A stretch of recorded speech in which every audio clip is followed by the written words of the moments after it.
Hello and welcome to Lorelines, everybody. Fowlinhawk speaking. Wanted to welcome everyone to the stream and also please invite you to subscribe on our YouTube audience and check out our Twitter, lorelinesxiv. We recently changed our handles to all match. They should all be lorelinesxiv now. No weird FF business. A few announcements from the get-go. This will unfortunately be our last stream until Endwalker, but on December 19th we will have a cosplay stream brought to you by Cobron, which we will be here for as well. We also have some Between the Lines content we are working on for our standalone videos, so it will not be a full month without content, we promise. And on January 9th we will be having our spoiler cast with Curious Joy. You can find her at Twitch TV Curious Joy if you care to, and we are very happy to have her on the stream, friend of the stream. So that's pretty much it. I will now open the floodgates. Welcome one and all, Lorelines episode 39, Tinfoil Theories and Speculation. Who's ready to grab tinfoil from the kitchen? Too late. Are you kidding? I already made a hat. I am the hat. So you're saying that we should wear you? Oh my. Some people are into that.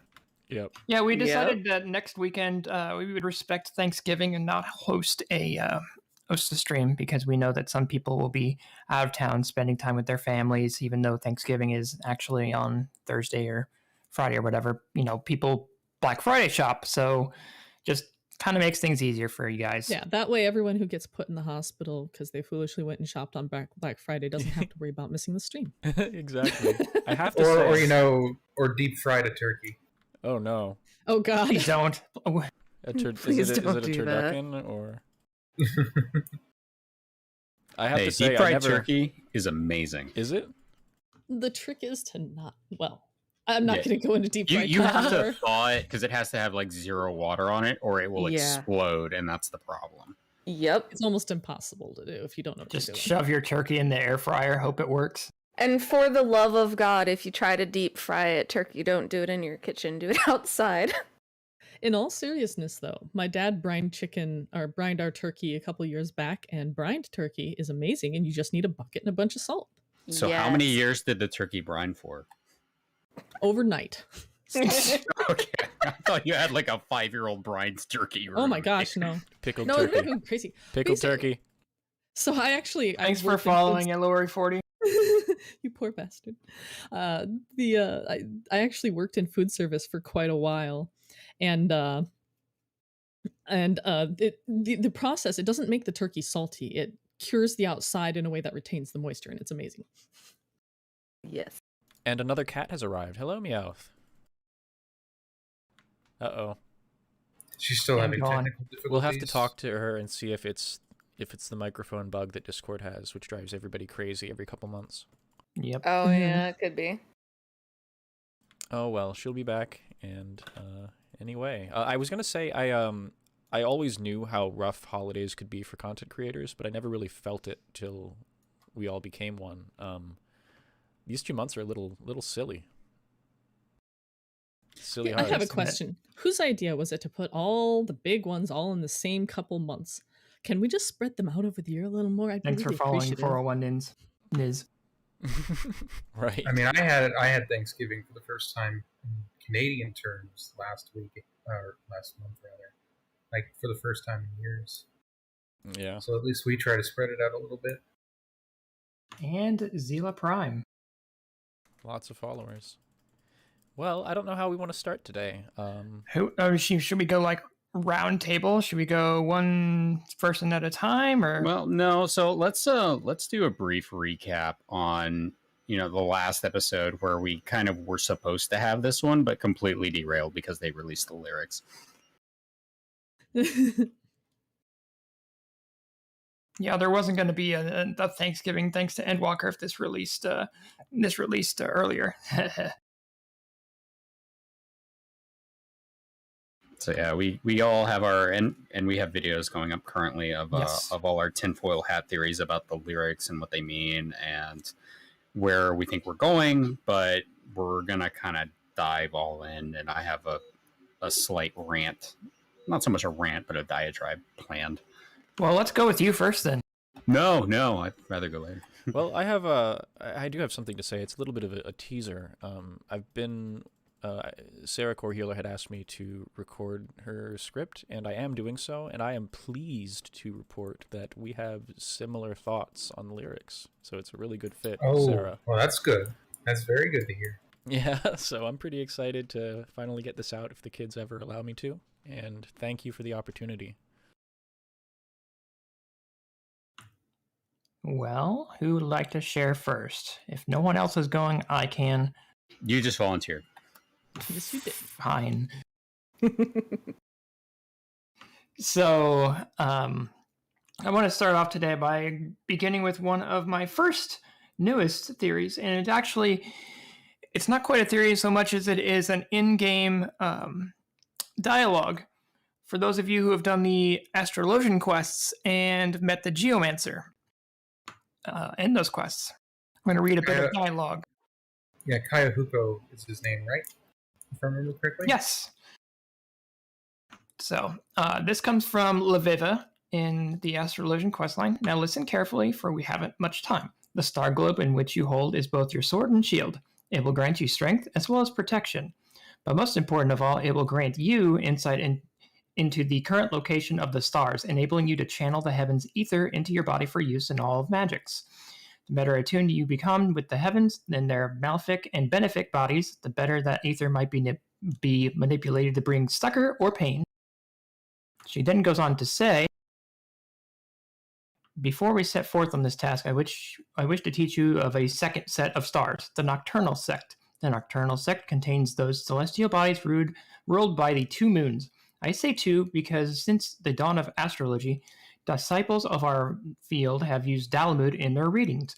Now, even as the false moons fall, its position, or should I say its absence, yet has influence over our fates. Whereas the sun and the diurnal stars represent the self, expression, the active, and the moon, and the nocturnal stars represent the unconscious, the passive, Dalamud represents, and still does represent, the uncontrollable. Its power has the ability to quicken the senses, as well as provide additional protection from the unknown, things beneficial when pursuing one's fate. In the heavens, there exist two sects which influence the type of energy that dominates the plane, nocturnal, diurnal. The former draws energies from the moon, which the power to repel and to protect. My guess is that this is what you and the forename, your name, used to mend the bonds before. The second sect, however, the diurnal, draws energy from the sun, energy to calm and to heal. So let's go back to Mace, who was a professor who you actually saved in the Astrologian questline. Look to the skies, hero, and there you will see 6 stars aglow in pale yellow. This is the bowl. The constellation is thought to be the gate to the first heaven, the heaven in which holds the world tree. Planted by the matron and nurtured by the keeper, the world tree is the source of which all life is said to have sprung. The trunk of the world tree, the bowl, offers protection to the weak, defending you from harm. You have now opened that gate, and the power is yours to command. Kyo-Kyuho, our conversations have been eye-opening, to say the least. She theorizes that our two schools actually be one and the same. Whereas astrologians look to the stars above to read their fates, we geomancers look to the star below and listen to its songs, and draw our answers from its whispers. Last one, Janequard. You are aware of the 6 heavens, or the 7 heavens, actually. Are you not? Just as there are 7 realms of the underworld, so too are there 7 realms of the firmament. Each of the first 6 represent one of the 6 basic elements: earth, ice, water, wind, lightning, and fire. The 7th and final heaven representing the element's astral polarity. The first 6 heavens are represented by the 6 constellations in which each revolve around the pole star.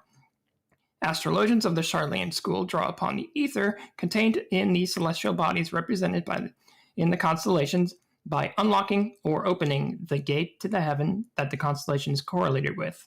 There is no actual gate. Think of it as more of a portal into the soul. You are opening your mind, allowing for attunement with these distant bodies, much like one attunes with an aetheryte, but on a far grander scale. So what you're saying is that not only is heaven darkness, but it's in Ishgard. Yep. Also,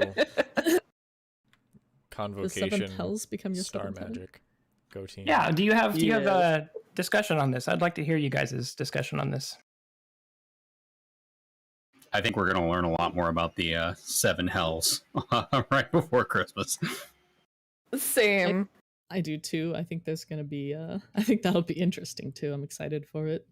And We're gonna be amusing timing. we're gonna be doing basically like a Dante's Inferno sort of situation where we're gonna go to hell and heaven at the same time. I'm so excited. Oh, I hope so. So this basically confirms the theory of the underworld existing in the actual plane of existence, which I mean we all knew. This also harkens back to the White Day story, which I'm sure if you haven't heard of it, I would suggest you all read it. There's some interesting things and theories in that. Can you give us a brief rundown of the White Day story? Sure. Actually, no. You, Bonnie, do it, or Okay. Mila, whichever. Go for it, Bon, unless you want me to. You go for it because I'm blanking on which white or which I one. was just, Yeah, I was same. just gonna say the salient point. It goes through actually quite a few characters, but there's one where you actually the Moogle, the post Moogle who's delivering the White Day gifts, goes to Amaurot, I believe, to Hythlodaeus, and is like, "Yo, got some White Day presents for Hades." And he's like, "Yeah, I'll drop them off," implying that he's somehow able to like poof them to the live stream, as I recall. There's a very good English translation of it. I should try and find that. I linked it recently. I can put it in chat. Perfect. Yay. Oh no, I was gonna link it, so thank you. Basically, he says this one is for our Lord of the Underworld. Yes. Our dear Lord of the Underworld. I enjoy how the Astrologian lore text takes from another angle all of the elemental, astral, and umbral poles. It kind of textually puts them in a nice little row from 7th hell to 7th heaven. Yes, me too. And it makes me wonder if it's not really what they're doing. It's just what they think they're doing. You know? Like attuning to the distant stars. I'm not sure exactly, but there's something going on here. Whatever it is, the Astrologians let us know that they know a little bit more than they're letting on a little more than what they know. They definitely have information and are privy to information that is different than that of other trainers. It should also be mentioned that there's two major schools of astrology. There's the Astrologian, there's the Ishgardian school, which they just worry about, spying on the dragons, and then there's the Charlayan school, which hopefully will become relevant in Endwalker when we go to Charlayan, because they seem to know a lot, and we don't know exactly how they get all that information. Here's to guessing they have a good reason for assassinating people who want to spread the knowledge. I hope they have a good reason, because otherwise, reaches for a bat. We'll see. I'm not trying to give them the benefit of the doubt, but Yeah, I'm really Oh, yeah, hoping no. when we I'm really hoping when we interact with the forum that we'll get an opportunity to see Silvestri again and ask him about that. Like, All why I know do you is if have they don't have a assassins? good reason, I'm gonna just draw my globe and start paper cutting people's throats.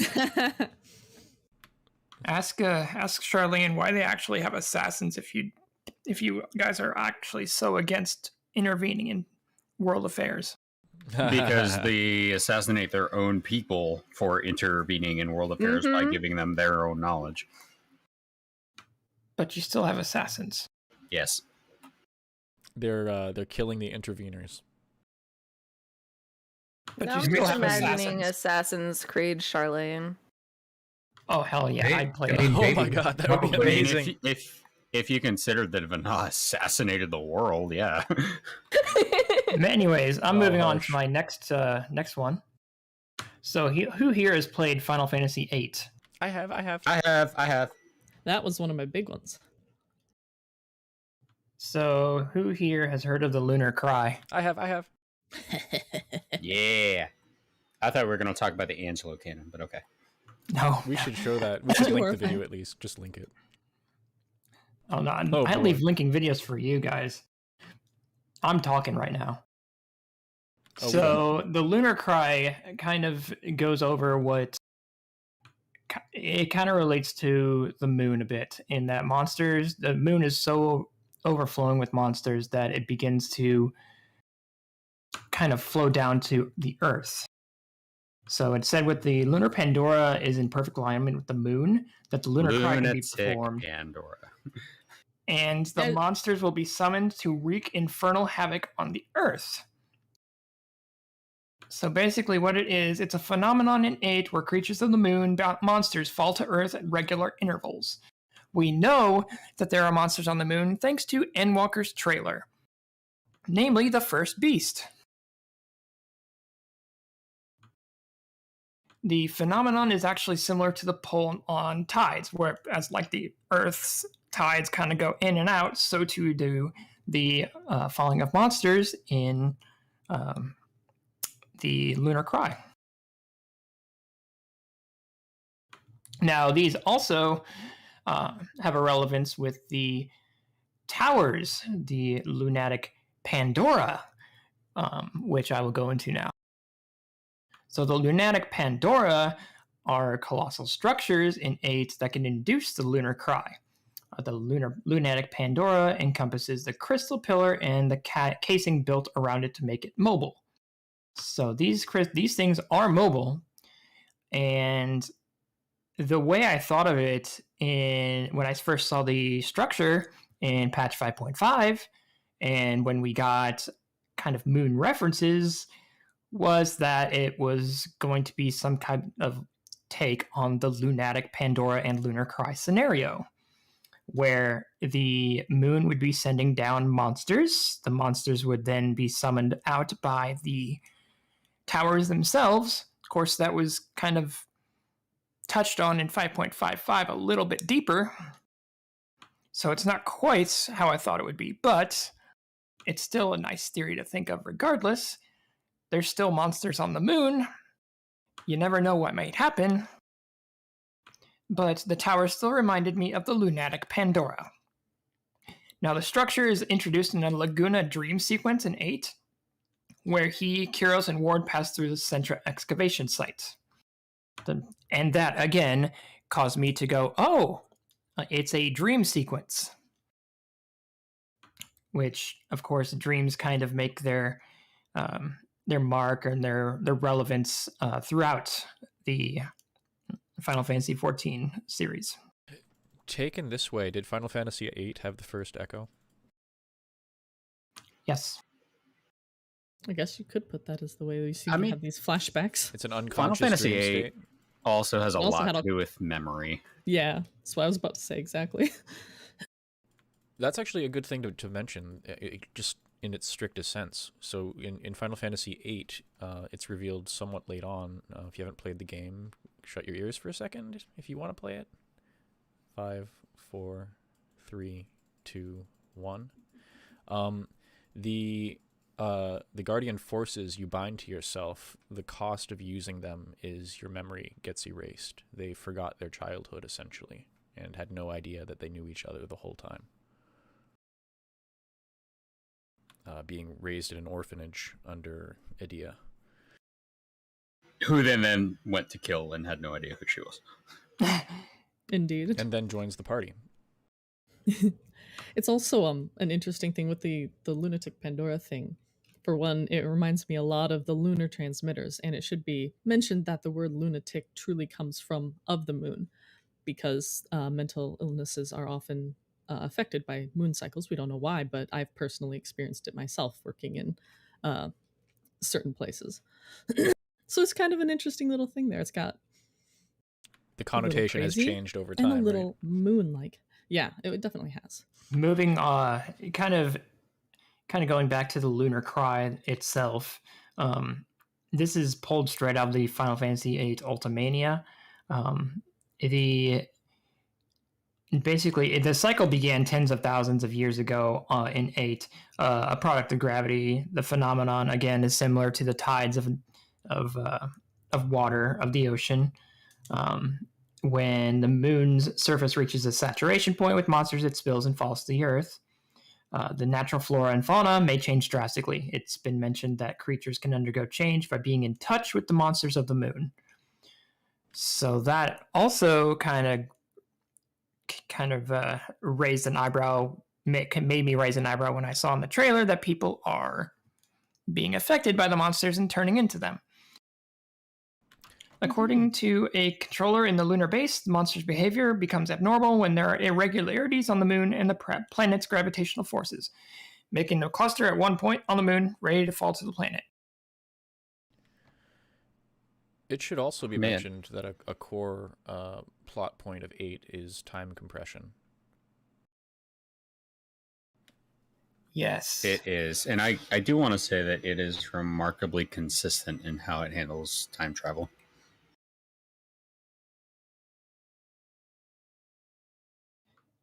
And kind of going against the lunatic Pandora, unfortunately, in my theory, is that the lunatic Pandoras in 8 are unrevisitable locations. There's no kind of shops, and it's not a grinding location for new magic. It's the player can no longer leave the construct back on the world map, and it's of no return to endgame. Are you saying it's a training montage? Basically. Never thought about it in those terms before. One of my most memorable dungeons actually is the Ragnarok. That whole moon sequence really comes out of nowhere. Yes. Final Fantasy VIII escalates so quickly. Like, regular stuff to gardens are actually training centers to, like, in the real sense, most not the interesting sense. things, too, is what it looks like on the inside. Because it looks almost like the crystal path that we see in the trailer, but it's not quite. It's like it's blue, but it also kind of looks like the Tower of Zot on the inside as well, if it turned blue. Almost crystal blue. So let's see. I do think there's a lot of cool stuff they could do if they even just borrowed large themes from that whole plot line. Yes. The next one I have, that was just my Lunar Cry theory. I've been banking on that theory since, oh gosh, about a year and a half ago. So hopefully that comes true. Hopefully it sort of comes true. If not, I mean, it was still my baseless, wild theory that I had.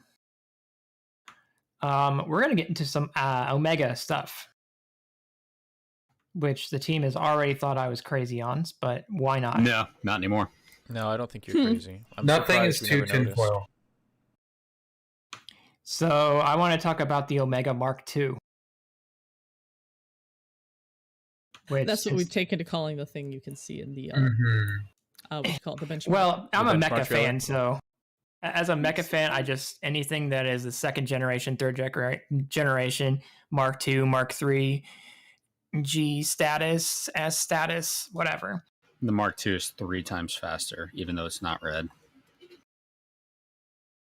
So Mark II, we agreed to disagree that it could be a Fate boss, but the lore behind it is still a mystery. My take on it was that it was sent after the original Omega stopped transmitting its signal or logs. We see in the Omega quest line that it continuously records its logs, and where it sends it to or whether it creates a data bank for them is still unknown. It could be sending them back to the original planet for records or for just making sure its signal is still out there for the planet to keep track of. Prompting its world to assume that the original was defeated. So once it stopped transmitting its logs, this is again tinfoil hat theory, once the original stopped transmitting its logs or lost its signal back to the planet, they assumed that the original had been destroyed or incapacitated in some way, and then sent out a newer, more heavily armed unit to dispatch to either recover or combat the threat of Midgarsormr, which they had originally fought. Upon reaching Hydaelyn, it was repurposed into a Garlean defense mechanism,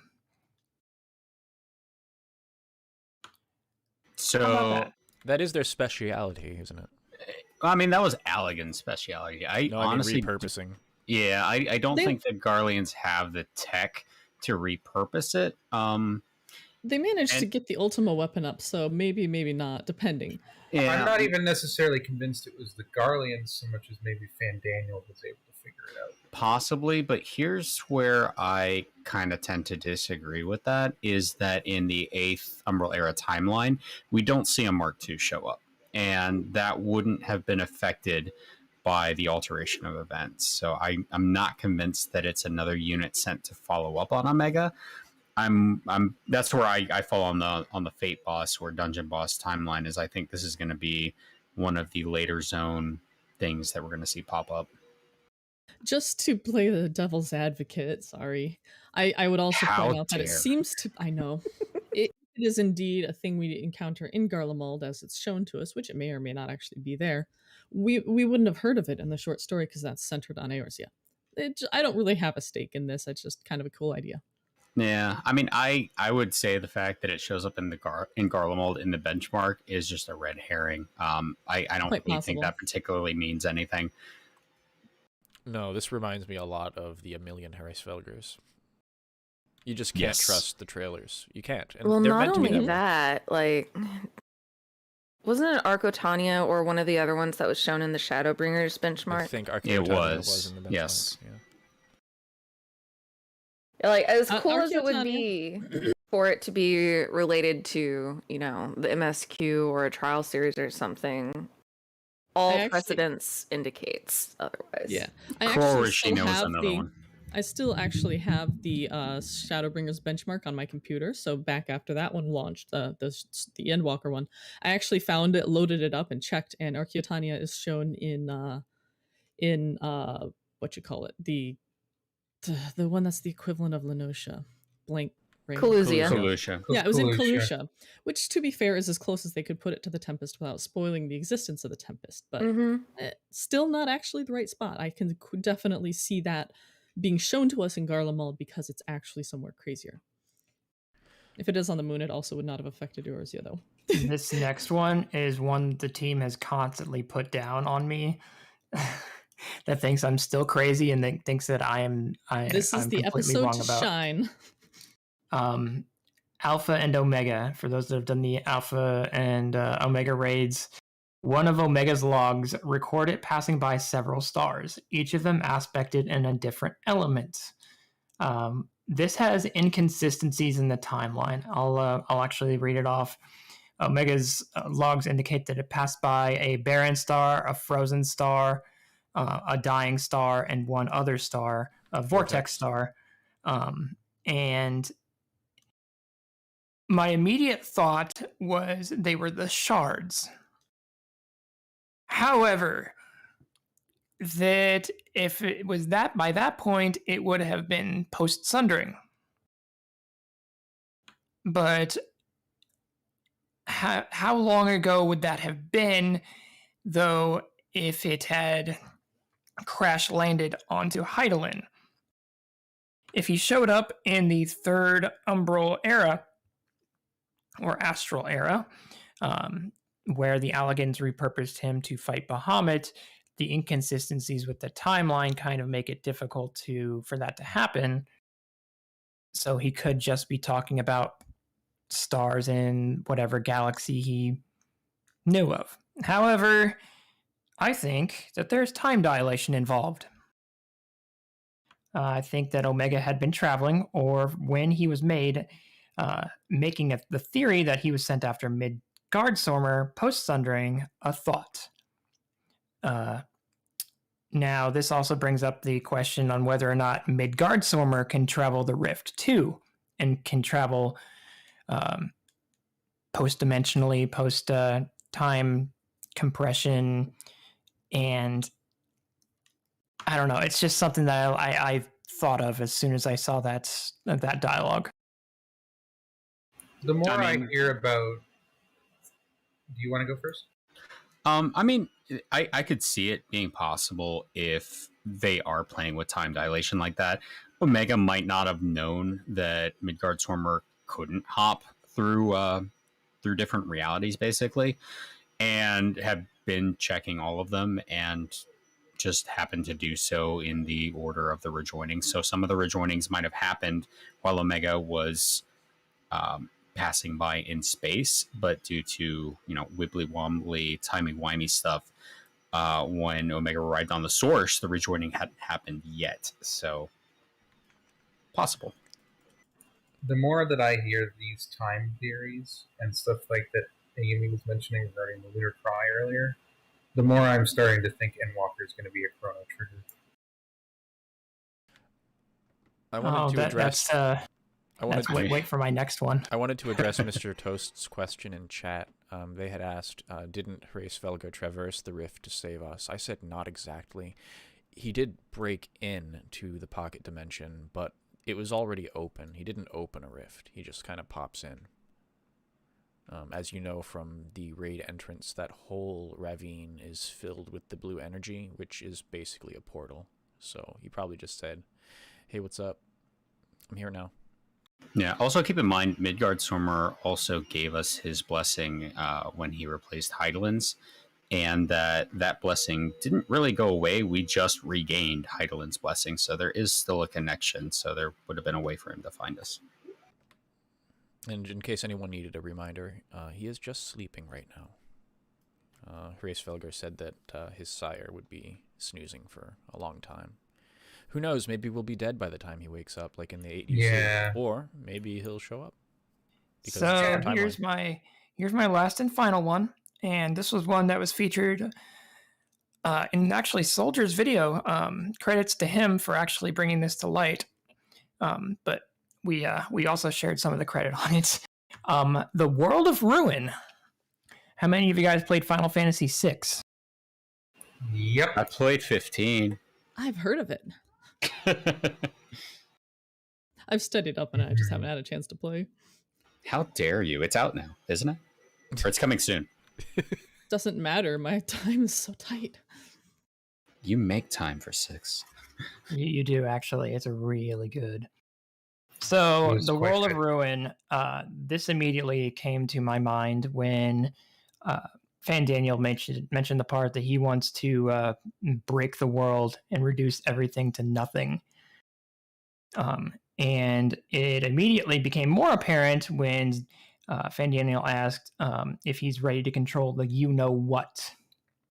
So my thoughts were, okay, they built this tower. Okay, it's kind of like Kefka's tower because Fandaniel's going batshit crazy. He reminds me of the damn clown. What could he possibly be referring to? The World of Ruin could either be referring to the Underworld or the Overworld. Underworld, of course, referring to the place we saw in the trailer with the little orbs kind of floating upwards, and the kind of sea of dead things filled with skeletons and just kind of broken rocks and such. We also have on the map, there is a floating continent above Garlemald. For those that didn't see the thing on the map, it is similar to that of the floating continent in Final Fantasy VI. And it can be pure coincidence. It can be just there just because, or it can be there intentionally. For this next part, I went immediately when Xenos was asked, "Are you ready to control the you-know-what?" My thoughts went to Light of Judgment. The Light of Judgment was used by Kefka to destroy the world in Final Fantasy VI. That would be nuts. He reduced everything to ruin, basically. It's a slicey laser. Yes.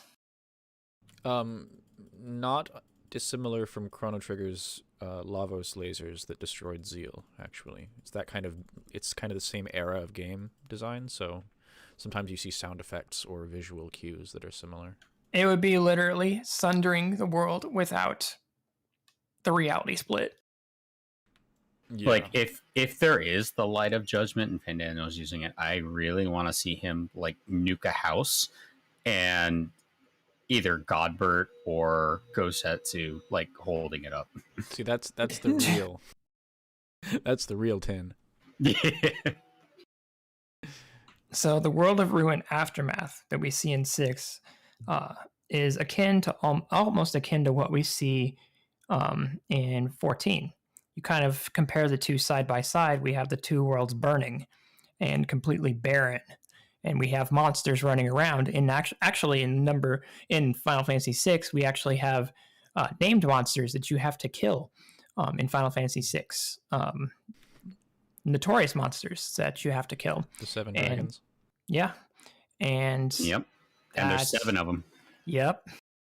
Although Doomgaze is one of them, which is a boss in Void Ark. So, and of course the theme song playing during Final Fantasy VI during the World of Ruin, Dark World. I was kind of hoping that gets a reference to an Endwalker. So again, I'm really hoping that the World of Ruin gets a nice little cameo or reference in Final Fantasy XIV. That's just me, though. I'm hoping to see Light of Judgment. I'm hoping to see Floating Continent. I'm hoping to hear Dark World.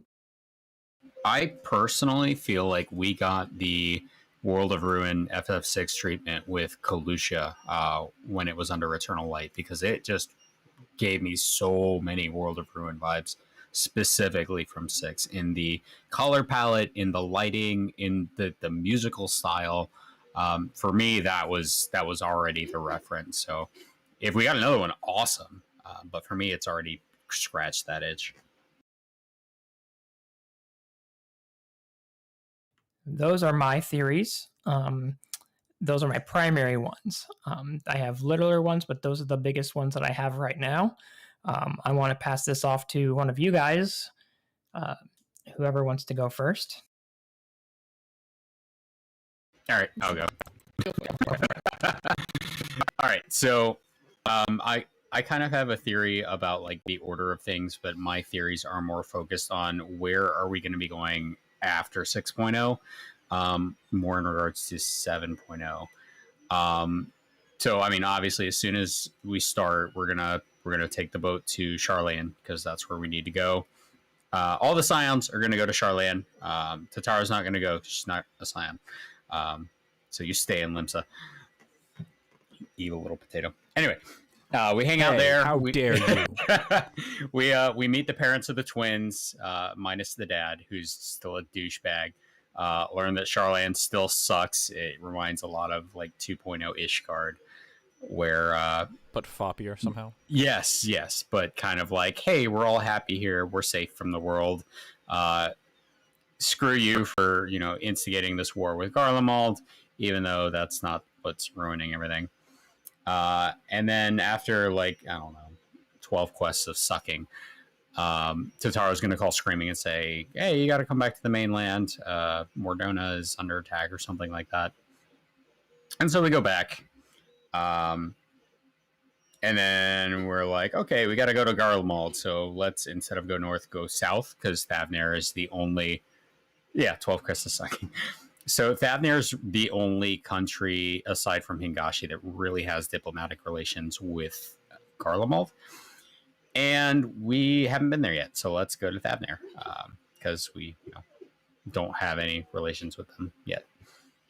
Anyway, we take it. So first of all, we're gonna go to the tower in Thavnair, as things are on fire, and help them out with that in exchange for an airship, which we're gonna take to Garlemald. And just like in Gauntlet of Heroes, it's gonna get shot down in the snowy peaks of Ilsabard, and then we're gonna have to take the underground into Garlemald, and shit sucks. So we're gonna run into all the refugees down there before ever reaching the surface. So I'm really excited for that. And then tower shenanigans, more nonsense, and then we go to the moon, where we're gonna get our big first lore drop, and then we do moon shit. Zodiark's sad. We gotta help Zodiark and stop all the downloading. And then the Allegan ship from the walkabout up there, we're going to ride it home, because fuck Aetherites. Because even though there's an Aetherite up there, we can't use it. So anyway, I think Y'shtola is going to end up on the first. with what's his name, Runar, and so I think we're going to establish that permanent connection, to the first. And I think that Grahatia at some point is going to briefly die, because I think that would be a perfect setup to instigate an invasion from the void. Because if we recall the third astral era, the bloodline of Zonde is the only thing keeping the void at bay, and Grahatia is the last of the blooded Zonde. So even if he dies briefly and comes back to life, then that breaks the pact, and that allows the void to completely invade through the portals in Maricidia.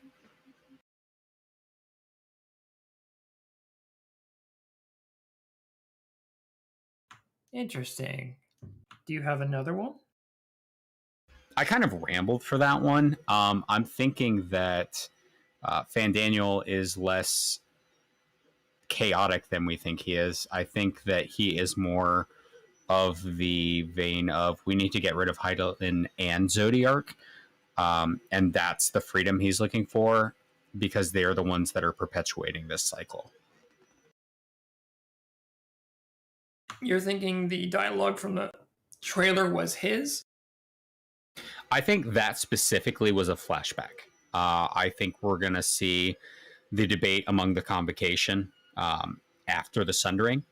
So something like when we saw the Knights 12 after the battle with Nidhogg, but of the convocation reascended freshly, trying to figure out what to do. I think a lot of that dialogue from that portion will be from an Echo flashback. But I think he still hopes for that perfect world. He just wants to stop the cycle of being reborn as this sundered self, which the unsundered have just pretty much shit on for 12,000 years. We were talking about that in the Discord earlier today, weren't we? No. So Kolrath asks, are the clones still there holding the cloud back, or do you think they've perished or so by now? I actually think that I'm assuming you're referring to the clones of Doga and Une. The majority of them were killed by us when the Crystal Tower raid. The only two that remained actually gave their bloodline to Grahatia to make him pure blood. So technically it would be Grahatia who is the last remaining survivor. Even though we probably have the Emmett Stout clones who are in the cloning facility, but I don't think they count. This has always been a sticking point for me, actually, because my long-held assumption after World of Darkness is that the gate is closed.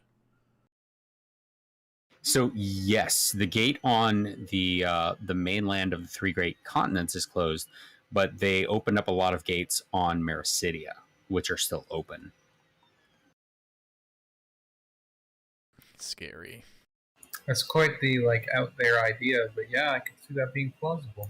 Man, Maricidia is such a treasure trove. I can't wait till we go there. And I mean, what a good time to bring Tiamat back for that. Like, to have her maybe afterwards go back to Maricidia and see the situation. Yeah, so the pact wasn't broken because there was still a survivor of the Allegan bloodline who was Graha. He just became full-blooded. Go ahead. I was just going to say, there was a little moment right after they gave him the full eye where the Cloud of Darkness goes to do an attack and it just doesn't hit him at all, and it's all mad about it. Yep. Yeah, and let me see what else was there. Arden the partial loss of Alphino at the end of Alien. 6.0. Honestly, I don't think anything's going to happen to Alphino. Agreed. I think we'll get a fake out with Alphino, but I think Alphino's going to wind up in Charlands and basically say, thanks for so long and thanks for all the fish. It's been great. We're going to see Charlane abandon its policy of non-interventionism and just become part of the Eorzean Alliance, which I also think the Garlean Empire is going to become sort of a frenemy, and we'll see the Garlean Republic come back. I think both of those things, definitely, especially with regards to Alphino. I don't think he's going to die. I think he's going to take his dad's place in Charlayan and basically reverse a lot of the long-standing policies that they've had. Yeah, I agree. I'm going to laugh so hard if Gaius's 2.0 Praetorium rant ends up being foreshadowing of the Warrior of Light becoming the new ruler of Garlemald. Oh no! Oh my god! On my dark throne. Don't tempt me with a good time, Vaughn. So I just really was happy to see that scene of the Warrior of Light and Xenos, where the Warrior of Light was on the throne. Even though it's kind of lifted from Final Fantasy IX, I just really wanted to see the Warrior of Light on the Garlean throne. I mean, I would lose it if they actually let us do that. Like, jeez. Can I touch on Cobran's Charlene bit? Absolutely. kinky, yes. Yeah, I was gonna say touch on it. You said touch on. I was wondering what we all think as far as good dad, bad dad goes. If we're gonna see a change of heart and a sacrifice out of Forshbag, or if we're gonna see him triple down and. You just say Forshbag? Yeah, I picked a word. I coined a term. Jeez. You're welcome. It's actually horrible though. I mean, if he's a bag, then he has to get filled with something. That's right.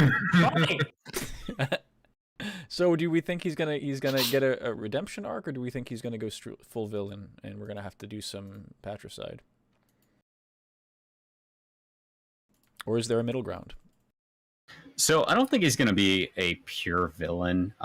As far as I'm aware, we have yet to see a pure villain in 14, except for like maybe that guy in the level 16 quest who you beat up in the streets who gets tempered and killed. He was like the only pure villain we've really or seen. maybe Volans. Or maybe Volans, yes. Volans, Von Varo was definitely a pure villain.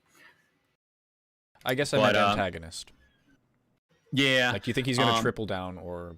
Right. Nice? So I don't think he's going to triple down. I think he's going to be shown that what they actually think is happening is not what's actually happening, and that he's wrong. And this is something that is going to affect Charlayan just as bad as everyone else. This is not the 8th Umbral Calamity from the book. This is the real deal. This is the final days coming to bite them. And right now, they're kind of acting the same way as the Ancient Convocation. It's kind of an interesting parallel there, because they are being told, hey, the final days are still there, they're coming, and they are turning a deaf ear to it. And I think it's really interesting to see that here we have Charlayan, which is a light-based, basically Amaurot, and we have the Ancient Amaurot, which did the same thing, but from the perspective of darkness. It is striking. I mean, basically, it being so difficult to convince people that, guys, it never worked. The whole reason we summoned Heidi was to prove by time, like, concept. And then Fortuno is just saying, we'd know, guys. If it was the final days, we'd know. So shut your dirty mouth. And you're also you're disowned. Right. But Mom... I do think that there's going to be some eating of crow with him when we would know if the final days were back. Either Fandaniel's just doing a facsimile, which I don't think is strongly indicated at all, and he's just going to be like, this is fake news, you know. I hope not. But more likely, in my personal esteem, would be that they are indeed recurring. He just didn't see the signs yet because it was too early, because they had to find another method because the Cartno thing didn't work out. And then he's going to have to eat some crow, and he's going to be like, well, I guess maybe you do have to fight sometimes and have a little reconciliation. Plus, I'm also convinced he's trying to protect the twins. I agree. Yeah. I lean a little bit more with Neela there, definitely. I think he's trying to protect them, and that he's also probably pretty convinced that, yeah, like, if the final days were really here, we would be in Labyrinthos right now. We wouldn't be, like, you know, acting like everything was normal. Dagon in chat says, I think it'll come down to Fushino choosing between his nations and his kids right down to crunch time. And I kind of hope that happens, because that sounds amazing. I have a follow-up question on the family drama of the Leviers, which is, are we taking bets on whether Mom makes it, or whether they even give her any screen time? She better be in. I'm going to be so disappointed. I really hope they do give her screen time, but if they do, I don't think she's going to make it. I will say that there is a habit of one parent or orphaned kids in Final Fantasy. This is something Meowth could speak to, but the just FF13 plot arc with Hope, before things get crazy in 2 and 3, but just the initial game,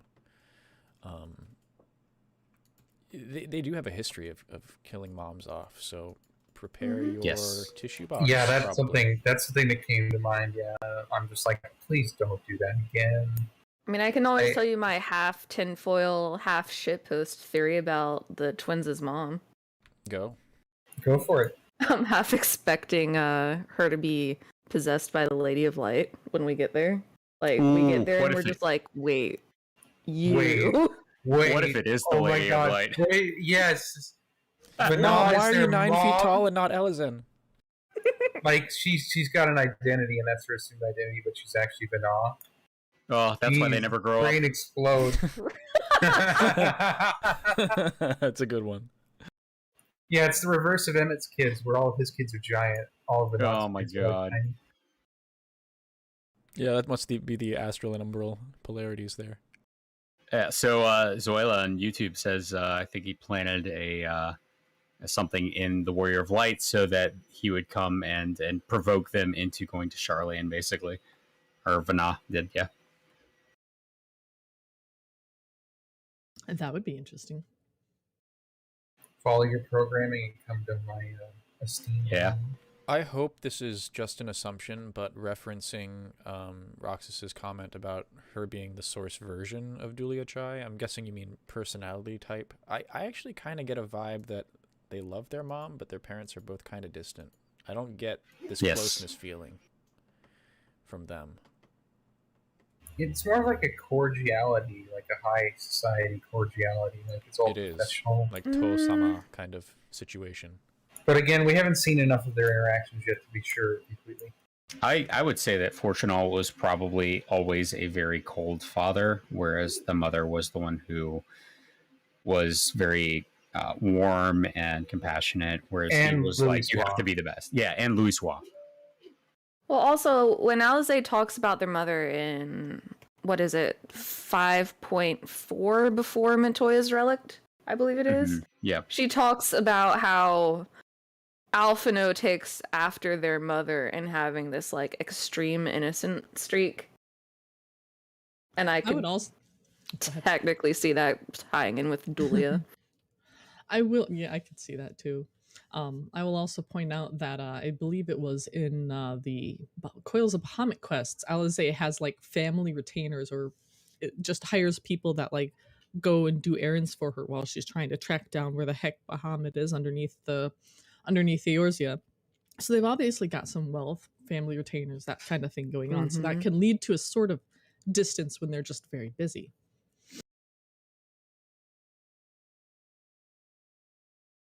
Yeah, it's true. But what I like, though, is that even though they are from a wealthy family, and Alphino and ARR was super sheltered.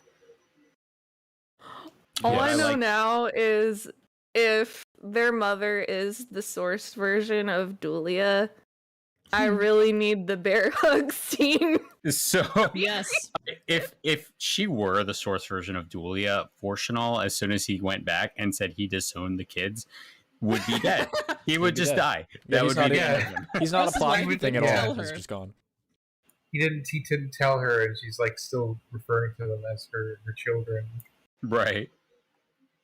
Alright, so I need a minion that is the Levier mommy just crushing Fortunal. I mean, it would be like a hug, but she would just like, I don't know, stomp him to death or something. Take him over her knee. No, that's Sishtola's game. I will say it's also possible. Again, I believe in he's running some sort of scheme to try and protect or save them.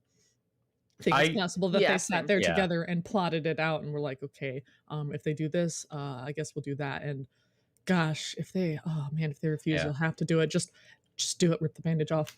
Yeah, I actually agree with that. I think he was trying to protect them by disowning them. I don't know why, but I know we'll find that out during Endwalker, but I don't think that this was something done out of malice. I think that was all he knew how to do in order to try and protect them, and it actually is going to wind up backfiring, and they're going to be right in the middle of it.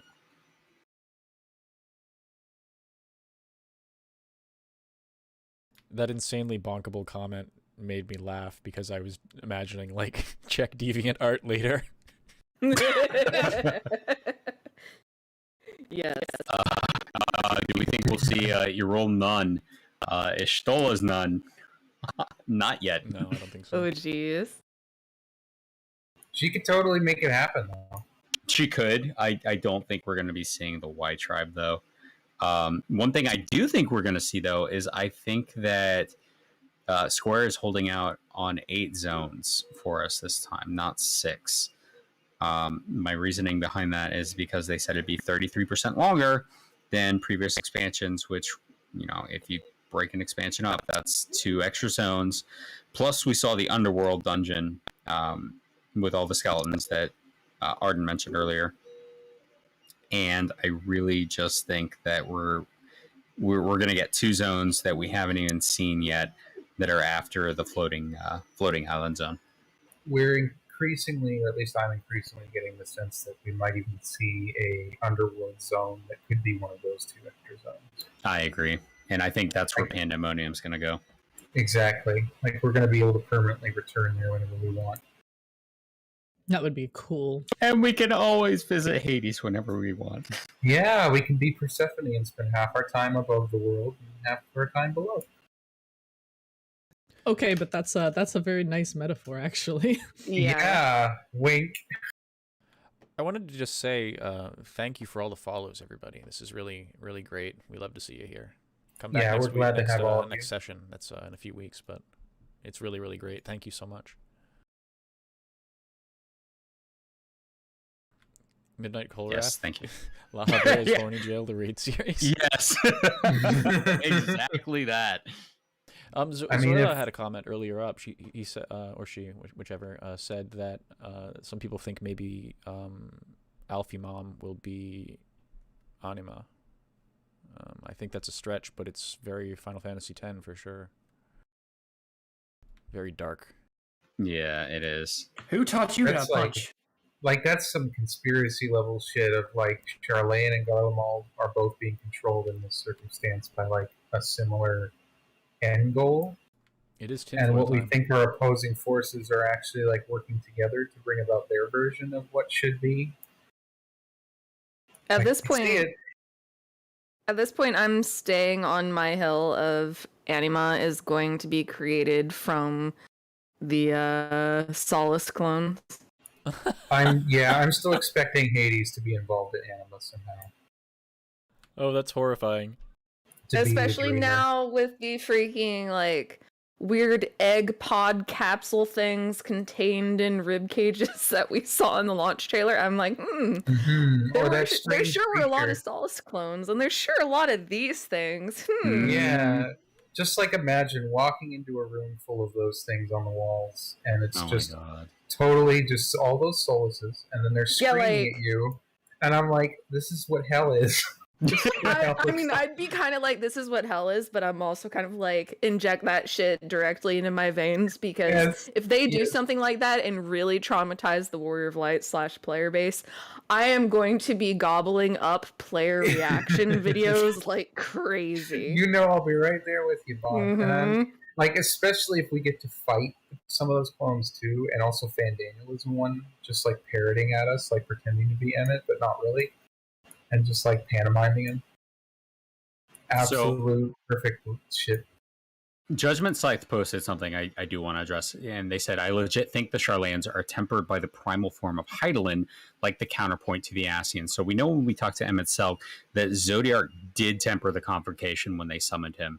And we know that it's the belief of Station that really makes the difference whether or not a primal tempers or not. So if you summon a primal believing that primal to be a god, it's going to temper you. If you believe it to be an equal, it might temper you a little bit like Tiamat, but it's not going to overwhelm your willpower. Hydaelyn was summoned to be a god, so it stands to reason that Hydaelyn did temper the followers of Vana, and if Sharlayan is in fact followers of Vana, it stands to reason that they would still be tempered by Hydaelyn. So I absolutely agree with that. Coberon, this ties into something we're not even talking about, which is incarnate summoning. Yes. So if station intent is what causes tempering, then one believing the primal to be themselves would naturally let you go free. Yes. So like Shiva, it would just be, I want to turn myself into this primal. I just want the power. I don't want a god. And the even though notable. Sorry. Sure, and kind of the same thing with Thordan with Thordan the Seventh. Is that correct? Thordan the Seventh. But the Heavensward, they were tempered because he believed himself to be above them. So when he summoned, he did temper them. But with Shiva, it was, this is just me. I don't have any followers that I want to temper. I just want the power of Shiva. It's also notable in Shiva's case that she believed herself to be the soul of the original Saint Shiva, even though her Svogga reveals that's not true. Exactly. She believed it, which intent matters for creation magic, aka summoning. Right. And she also had the echo. I think Thordan might have had a rougher time, but he died. We also had another incarnate summoning, Tsukiyomi, who also immediately died. Yes. So I feel like they're kind of, either they don't want to mess with that if they don't have the echo, or they want to withhold that information. I'm not sure which. So I'm thinking they want to withhold that information. You're absolutely right about the echo. Not only did Azael have the echo, but she was a warrior of light as well. True. So she had the blessing of light. And we honestly don't know for certain that Yotsuyu and Thordan weren't tempered by the summoning. They just didn't seem to act any differently after the summoning. Which, as we saw in the cutscenes in Heavensward, King Thordan had already been summoned by the time we stepped into Ishgard. So we don't know if he had been untempered before that. It's also of note that Thordan does return to his human form before dying, rather than dissipating like a full primal. Yes, he does. Both Thordan and Yotsuyu do. Yotsuyu actually, there's an interesting bit where for a moment you think she's no longer primalified, but she still has the white black like calf thing going on, and then Asahi comes out and does his thing, and she uses the last of her power to kill him, and then it dissipates and she looks like Yotsuyu. Mm-hmm. So yeah, incarnate summoning, have fun. Yeah, it's a different thing. Oh, Phoenix Sakura says, I believe Azael was a reincarnated source shard of Igiorum because of the power of ice. I like that theory. I want Igiorum back. I want her back in like as many pieces as possible. Ige. It's certainly possible because Azael certainly had an ancient soul because she had the echo. It's not impossible by any means. It would be kind of an ironic juxtaposition as well. Azael and Igiorum fulfilling like mirrored roles through the expansion. Yeah, and we know that they were kind of supposed to be foils for each other in the cut versions of Heavensward. They basically cut Igyorum's entire story out, but they were supposed to be foils for each other in that. So I would not be surprised if we learned that they were shards of each other, because they were both very rash. They were both quick to judgment. They were both very, very in a rush to get their goals accomplished. Arden, you're gonna kill me. Nah, I'm innocent. La Brea says 2 of them. Oh. Yes, please. Oh boy. You can never have too many shards of the convocation, is what I say. Double smoochies. That's great. Anyway, those are my wackadoo theories. I'm going to drop a video like the Thursday right before Endwalker drops on the 2nd about my all of my 7.0 theories, because I like to give predictions for 2 expansions ahead, including my predictions for what Endwalker was going to be and where I was right and where I was wrong. It's kind of like looking back at what people in the 50s thought the future would be like. It's hysterical. It's great. It's okay. I've been wrong about so many things. They've taken us on a real trip here. Like I was saying yesterday, like the goal isn't necessarily to be right. It's more fun to just speculate and theorize without worrying about, am I correct? Am I right? Because you unchain yourself that way. Exactly. You sort of set your mind free and you think in new, in different pathways. I enjoy it anyway. Everyone is shocked. Yeah, I literally got into like diving into the lore of this game because I got so invested. I'm like, I gotta know what comes next. I gotta piece everything together. I gotta dive into everything. I gotta know everything. So that's kind of what got me into lore in the first place. And so I'm just like, I'm gonna make as many predictions as I can. And if I'm right, I'm right. If I'm wrong, then it's gonna be hysterical in like 5 weeks. Yeah. Yeah. This isn't actually related to the conversation, but I will highlight it because it's an important thing. Zombie Zanetta says, if you're Fantasiaing to male Viera, take the Fantasia before the update so you don't have to log in twice on X-Pac Day. And that's correct. Yes, You'll want to do that. And log out naked. Mm-hmm. Oh, yeah. That's important. Take off everything but your weapon. Also, Yeah. mail. That's right. Is that Take still it a thing? all off. Always. I heard that. Is the mailbox thing still a problem? I haven't Fantasia'd in years. I'm not sure what you mean by the mailbox thing. Maybe I'm misremembering. I had an issue at some point where my mailbox was full and I couldn't perform an action on Mog Station. Yeah, Chris the Genesis says they couldn't have predicted Amaurot, certainly. Yeah, I don't think anyone saw that coming. No, yeah. I remember just not breathing for like a solid 2 minutes after Yeah, when I first got there. Go ahead. When I first got there, I was just staring at it for like a couple minutes, like, what? Yeah. They actually like did that, and then the funniest thing I always remember this was the first time I was running around in there, just driving around in the regalia, and I was like, "Am I in New York City? Am I just like yes, you are. Yes, you are. driving downtown New York? Like, what even is this game?" I will say I saw someone on Twitter say, I have no idea who it was now, say something about if they could erase one of their memories, they would erase the moment, the memory of the moment they got to Amaurot, so they could experience it fresh and new again. And I'm like, okay, yes, that's what I would do. Honestly, I would I do expect a nut like reveals on that level where it's like something you couldn't predict because we just don't have the information, and I'm excited to see what that'll be. Yeah, honestly, I would erase all my memory of this game and just play it again for the first time. And that's actually one of the ways this whole podcast was formed, was us just watching people experiencing this game for the first time. Yep. Yeah. Oh, what a joy this year has been with that. My goodness. Yes, it really has been. Just endlessly watching people get to the end of Shadowbringers has been enjoyable as heck, especially after having played for so long and seeing the game get so popular. Yeah, and the real treat is about how many people are going to be hitting Endwalker after we're already finished with it, and how many people are going to be experiencing it for the first time. And okay, thank you for the follow. Also, I hope Endwalker talks about what exactly the sound is. I think we'll get some more information about it. I think the next big arc is going to be dealing with the sound. Yeah, I agree with that. We're going to resolve the old solutions that didn't work and fucked everything up, and now we're going to be trying to figure out a new one. Yes, because even after we deal with Hydaelyn and Zodiark, the sound will still remain. We don't even know what it is, and we know that both Hydaelyn and Zodiark were just band-aids for it. So the sound is the real threat. That is the true evil in this game. Everything else we face in this game up to this point is just a reaction to that evil trying to save the world or mitigate it. I will say I have to make an analogy here because this is how I feel like it's sort of went.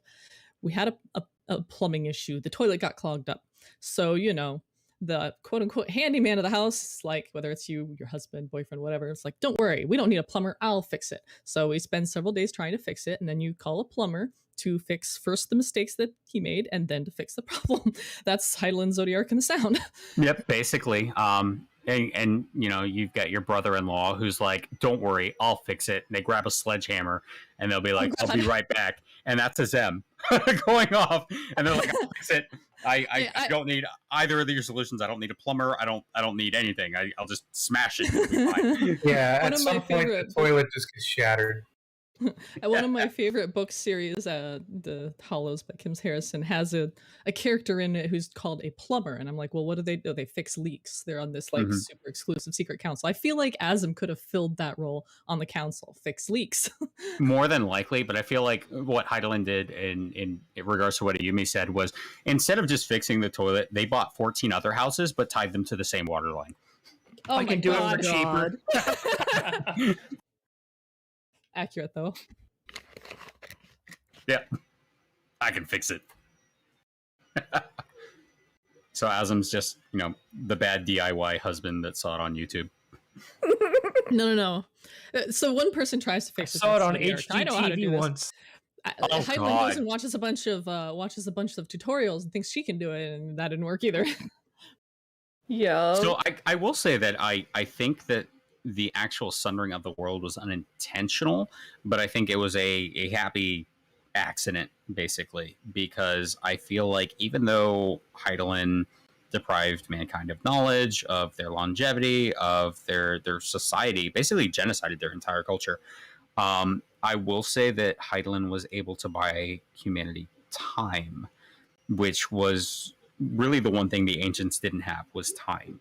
Because the ancients were really hoping for light to stave off tomorrow, whereas right now we're hoping for tomorrow. We want tomorrow to come.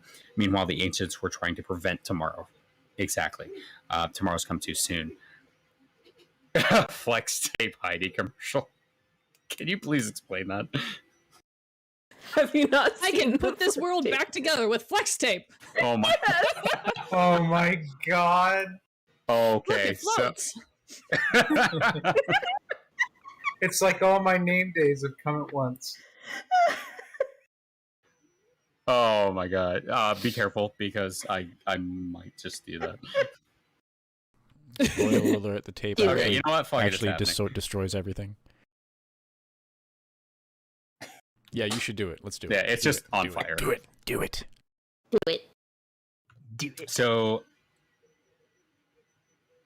So Krista has an interesting theory. They thought for a while that the sound wasn't anything, actually. They just thought that something was wrong, and the end of days was caused by a massive overreaction of creation magic. Kind of like it happened because they believed it was happening. And that's an interesting take. As soon as I played... Has anyone ever seen the movie Forbidden Planet? It's been a long ass time. Okay, Yeah. so basically the premise is, humanity goes out into space, they land on this planet, and there's this machine on the planet that basically manifests the subconscious mind of everyone on that planet. And it reminded me so much of what happened during the final days, where it wasn't something that could be controlled. It was something that just existed, because everyone, as civilized as you are, as evolved as you may be, there is always that base instinct. There is always that darkness within you. And I use that darkness not in the context of 14, but it's as kind of saying, like, there's always that piece of void in you that's like, hey, my Uber's late, or, this person didn't bag my groceries correctly. I'm going to bash their head in, that kind of thing. But it manifests physically, and it's not something you actually think about, but it's kind of like that irritation, that anger, that nagging that's at the back of your mind. And that's what manifests, and that's what caused the final days. And I'm not sure if it was something like the sound. I'm not sure if Chris is correct, that it's something that, just manifested because they believe that it manifested. But it could very well be. So I think it's an interesting perspective, and I think it's possible that we might see something like that.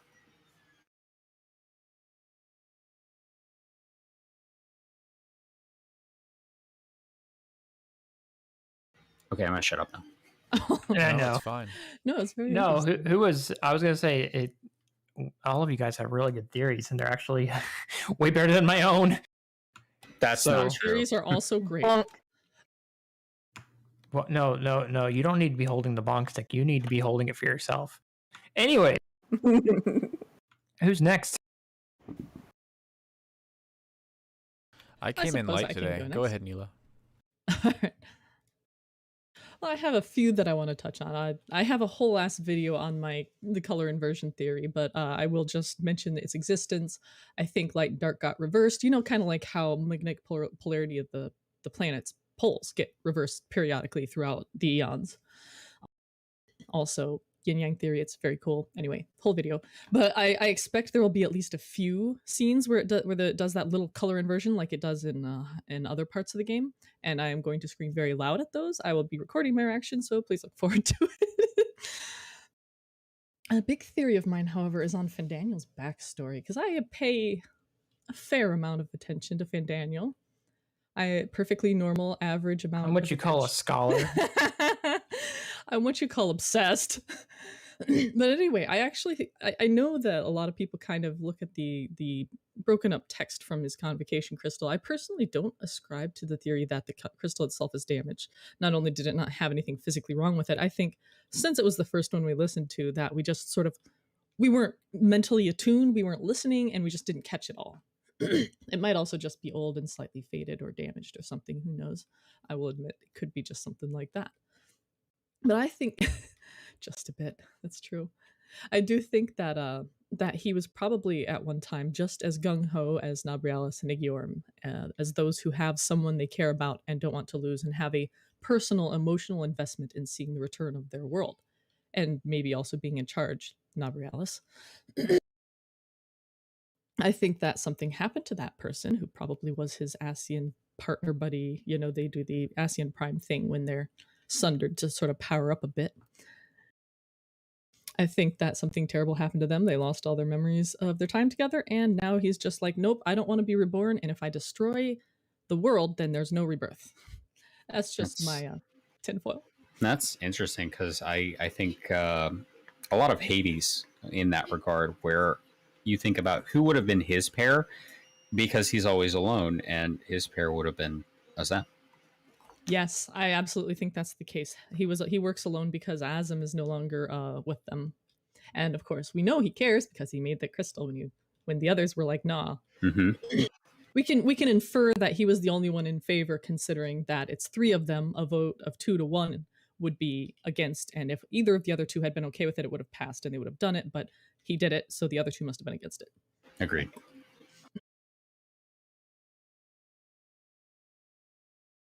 I also have another one that I do want to touch on, because I have a feeling this is what all this to the end and the end is calling tonight stuff might be leading toward. And this one was not originally my theory. It was from a friend of mine by the name of Lyomi. And when she first said it, I was like, what? No, that's ridiculous. Poo-pooed it. And then it just sort of like took up a little apartment in the back of my mind and just kept ticking and picking away at my brain. Eventually I was like, shit, there might be something to this. The implication that might be taken is that what if the cycle of rebirth of specific souls, as we recognize, because if you're not aware, there are NPCs on the first that are identical or facially identical, even if the hair is a little different, to NPCs on the source and are intentionally set up to be that person's shard. There's the Verbert Knights. Yeah, exactly. There's a lot of them too. It's not an accident. The Verbert Knights are direct analogs to the Heaven's Ward. Obviously, there's Moen, who's Rowena, and I forget his name, who's Geralt. Grendel. Yeah. Yes, thank you. But yes, so there's a whole bunch of these, and it implies to me that the soul is reborn in a specific, discrete way instead of being like general stuff and being a new made soul each time. It's just being recycled. And I think she might be right when she suggested that that's not natural. After all, if you look at Greek mythology, the idea was you're born, you live, your soul goes to the underworld, and you stay there. New souls are born, live, go to the underworld, etc., etc. I wonder if it was supposed to be like that and something happened. It makes me think actually a lot, if people are familiar with Final Fantasy X, of the way the lives in Dream Zanarkand happen. People are seemingly born, live lives, die, and it just all repeats in this like unnatural cycle that's sustaining Sin's existence. So I do wonder if we're going to set things back so that new lives can again be born and flourish, and we don't have and we can rest when we're dead, you know. Because it doesn't fit with the Greek. It's kind of an interesting thing where like beliefs of rebirth, religions and belief systems that go into rebirth versus belief systems where you simply go somewhere or nowhere afterwards. I don't know if anyone has anything to say on that. I know it's a somewhat controversial opinion of mine, and that's okay. Reincarnation tends to have that negative connotation, whereas being able to just live once and then die, and hopefully if you lived a good life, you'll have a good outcome waiting for you, or at the very least it won't matter anymore because you'll be completely gone. Like that, it's more restful to just have that one experience rather than coming back constantly and having to do it all over again. That's kind of how I see it too. I like these. Wheel of Time's broke. Get the pal jack.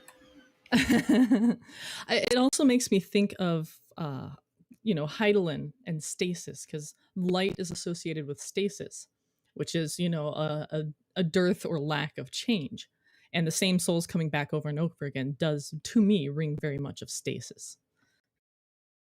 And also, Necron R says something about destroying the Dathar's belief system if we have to fix it like that. It would be kind of a shame. But that reminds me as well of that place in the steppe where you could go and jump into it, you would die, and you would not be reborn. It does really kind of indicate that it is the same souls being reborn. Mm-hmm. The crooked coin situation.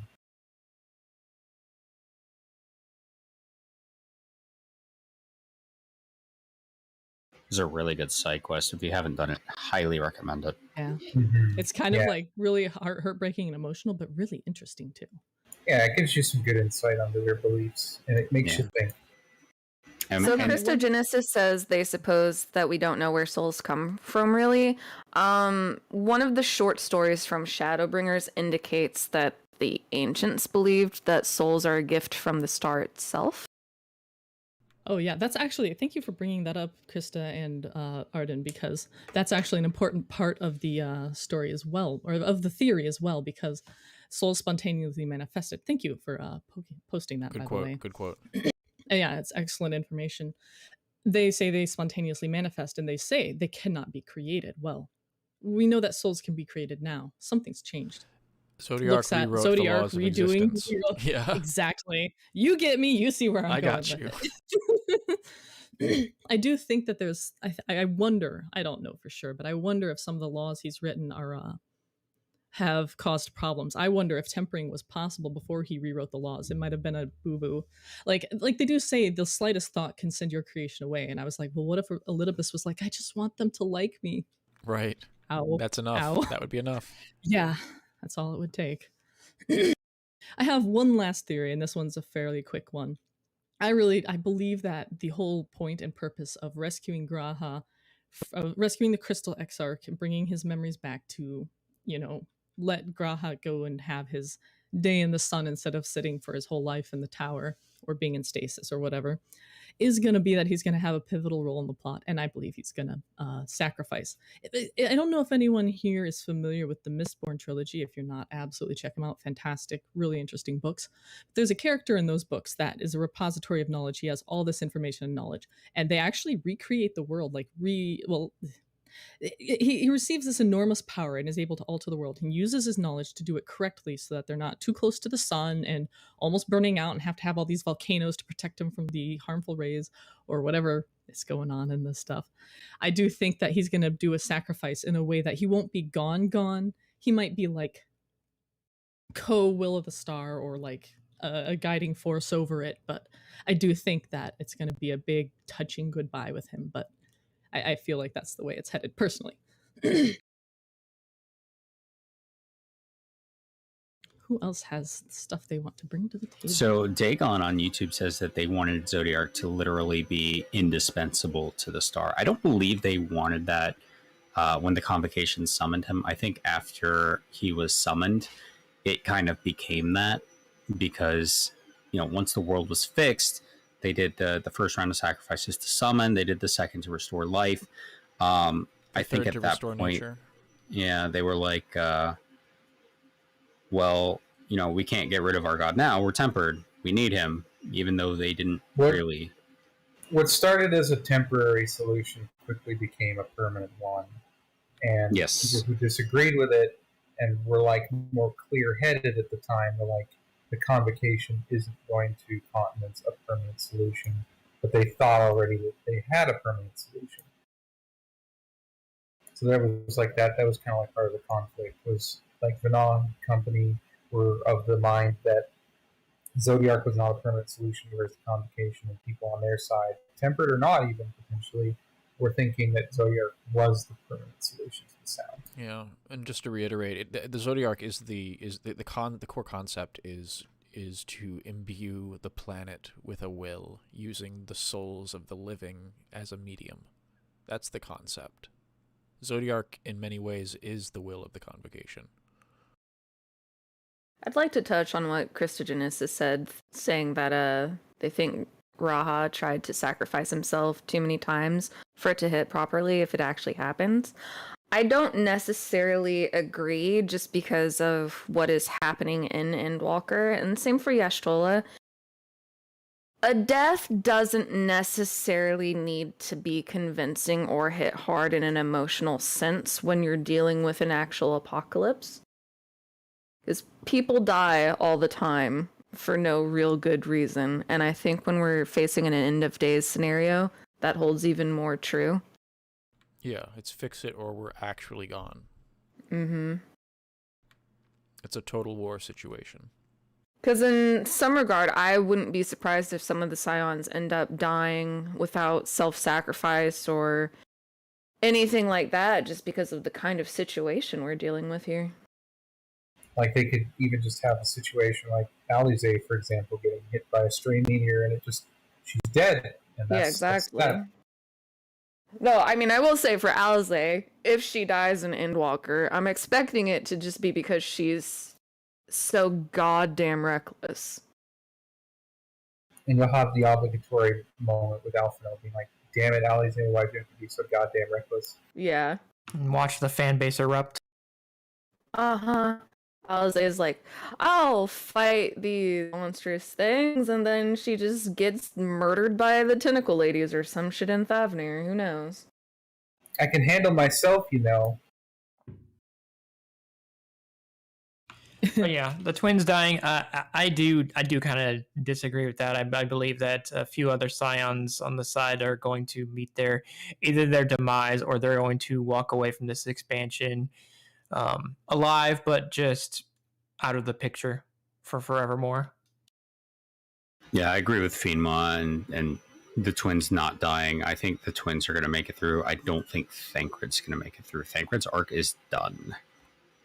Do see a decent chance of a fake out sort of thing for them, but we'll see. I get tired of fake outs so easily. I'm sorry, guys. I do see Graha dying, like I was saying earlier, but I think he'll also come back. I miss May Hero's writing, but that's just me because I'm so used to having loss affect the main character and the person behind the main character, their feelings growing stronger because of it. But that's just a sappy, story-driven thing for me.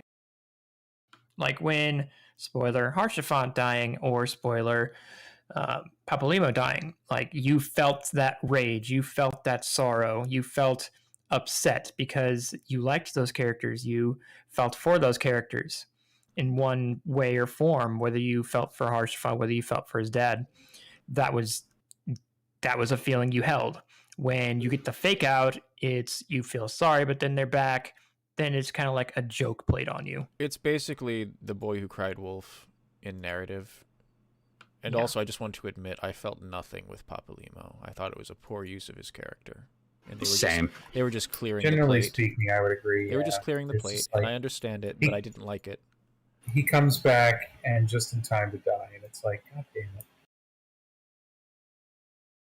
They just needed a clear character space out. There were so many death flags for that it didn't affect me because I already knew it was coming.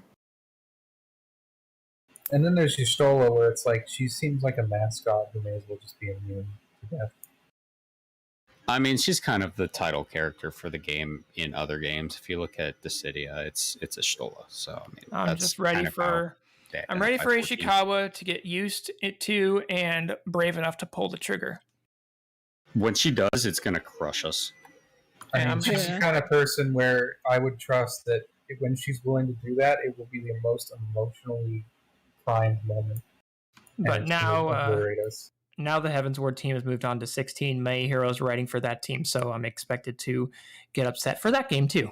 Yep, that's gonna be on. Fiend Ma brings up a good point. Zale was worse for me than Papalimo, but yeah, she died for nothing as far as I'm concerned. When Azale died when I was first playing Heavensward, I literally rage quit the game. Understandable. I was so mad. I'm hoping that she'll be an Endwalker. I had some friends rage quit over Haurchefant's death, and I mean, part of it is like going through that scene as a healer. It's like, Yeah, it broke me that night. Yeah, like why Sorry, can't I can't res fix the you? soul. yeah. Why can't I res you? Come on, it's such a cop out. What really broke me was what happened afterwards with telling his dad.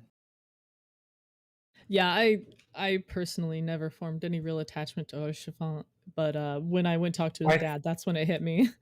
It hit a lot of us who knew Haurchefant for like multiple years in ARR prior to Heavensward, I think a bit more. See, ARR broke me after the banquet, and I never trusted Haurchefant. I was like, what does this guy want? When is he going to betray us? And then he died for us, and I was like, oh, I just felt guilt at that point. I was like, I'm an asshole for never having trusted him, and now he's died for us, and I'm a dick.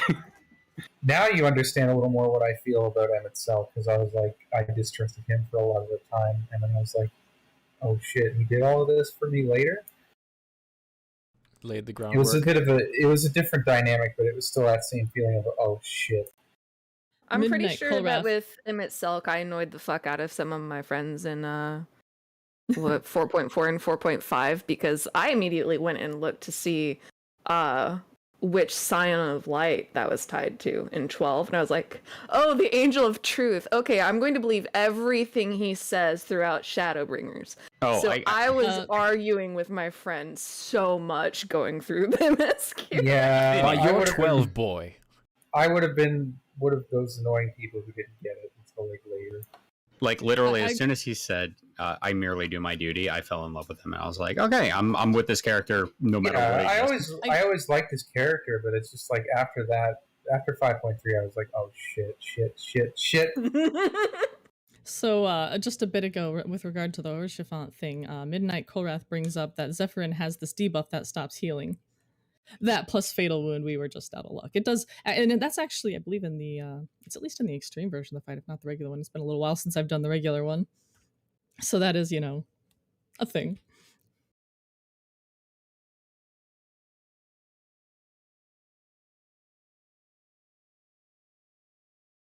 Yes, Phoenix. He tells his truth, which I mean, perspective is truth as far as your perspective is concerned. So there's their side, your side. We've all got and our the truth. spin. Yeah, we've all got our truth, and that's even reflected in Footfalls, where they're like, "Go and find your truth." Yeah, just like how in what was it 2. What was the anti-tower dungeon? That's where we get Heidelin's truth, but it's not That the was truth. 3.2. That didn't The strike me word as of truth mother. at all, to be honest. And that isn't to say that it's a straight up lie. It rang a bit strange. The Heidelin I suspect scene. there's a lot of omission. Yeah. Just it was so simplistic that I was like, okay, but what else though? Right. And the thing is about the final days, right? Like that's described as darkness comes and with it the end. Like this doesn't necessarily mean Zodiark's purple magic. This is just this is not necessarily the same darkness. Right. This is that green stuff. This is Like that darkness Bloodborne existed. shit. This is that Darkness existed before him, just like light existed before her, and they would exist after them. So, Yeah. I mean, darkness coveting power, maybe it's not even speaking to Zodiark. I IDK. didn't quite. When I first heard that from her, I was like eyeballing it, like, I don't know if I buy that. And then 3.4 rang around with Ardbird in them. I just felt like they had their chains getting yanked around, and I was like, is their situation my situation? Are they kind of getting janked around by Hyland too? Is she telling us everything? So I want to address what Gaelic North said in chat, that Heidelin has always told the truth. So has La Habrea. So has Emmett Selk. So have all the Asians. all the ancients have never outright lied to us, but they have lied through omission. But that is their truth. So I don't expect that we won't find out what Heidelin's actual truth is, just like we found out what actually happened with Zodiark with the Elidibus arc. This is... Yeah, you may, please. You've barely spoken. Let's go. Get it. No, it's just that going by... first, can you hear me right? Because yes, you sound excellent. Okay. Thank you. So, I don't think Zodiark's darkness is what we understand perhaps as usual darkness. Also because Elidibus, for example, employs Zodiark's powers and he turns into the Warrior of Light. So what Zodiark makes me think of is of ultraviolet light, which is extremely high active light, but it's to the mortal eye or to the human eye, it's invisible, and that absence of seemingly absence of light may be considered darkness. So I think there's something about That's Zodiark interesting. that doesn't fit into darkness. Like, for example, his Final Fantasy XII animation for his death blow. He is a dark elemental summon. He is the Scion of Dark, but his powers don't seem dark at all. He turns into basically a phoenix, a shining one at that. Then fair, he blasts Darkja in your face when you're fighting Zodiark, but otherwise he doesn't seem like a usual darkness entity. So yes and no. So in 14 darkness, I mean, it's not the darkness we usually see in media. I keep referring back to my thermodynamics video where dark is just basically heat, whereas light is cold. And I don't think it's a spectrum of good or bad. It's just how active the energy is.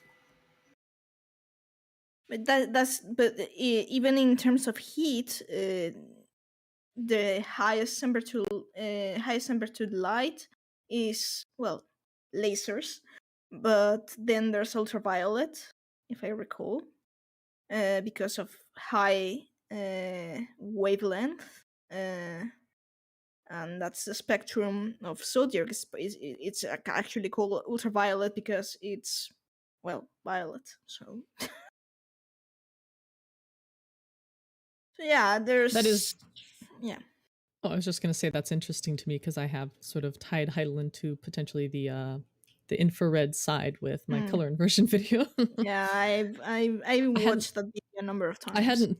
Well, thank you. I hadn't thought about Zodiark being, if it was all the way into ultraviolet, that it wouldn't be visible.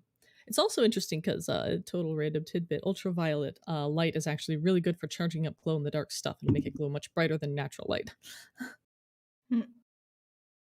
Also, I don't really have theories myself because Arden here, we concocted them, most of them, in tandem like a year ago. So if they want to go ahead, then go ahead. But I myself don't have much, and I don't really want to hype up my expectations. But if these guys have not yet thought it through, I may be able to bring some... Sorry, that's my cat. It's okay.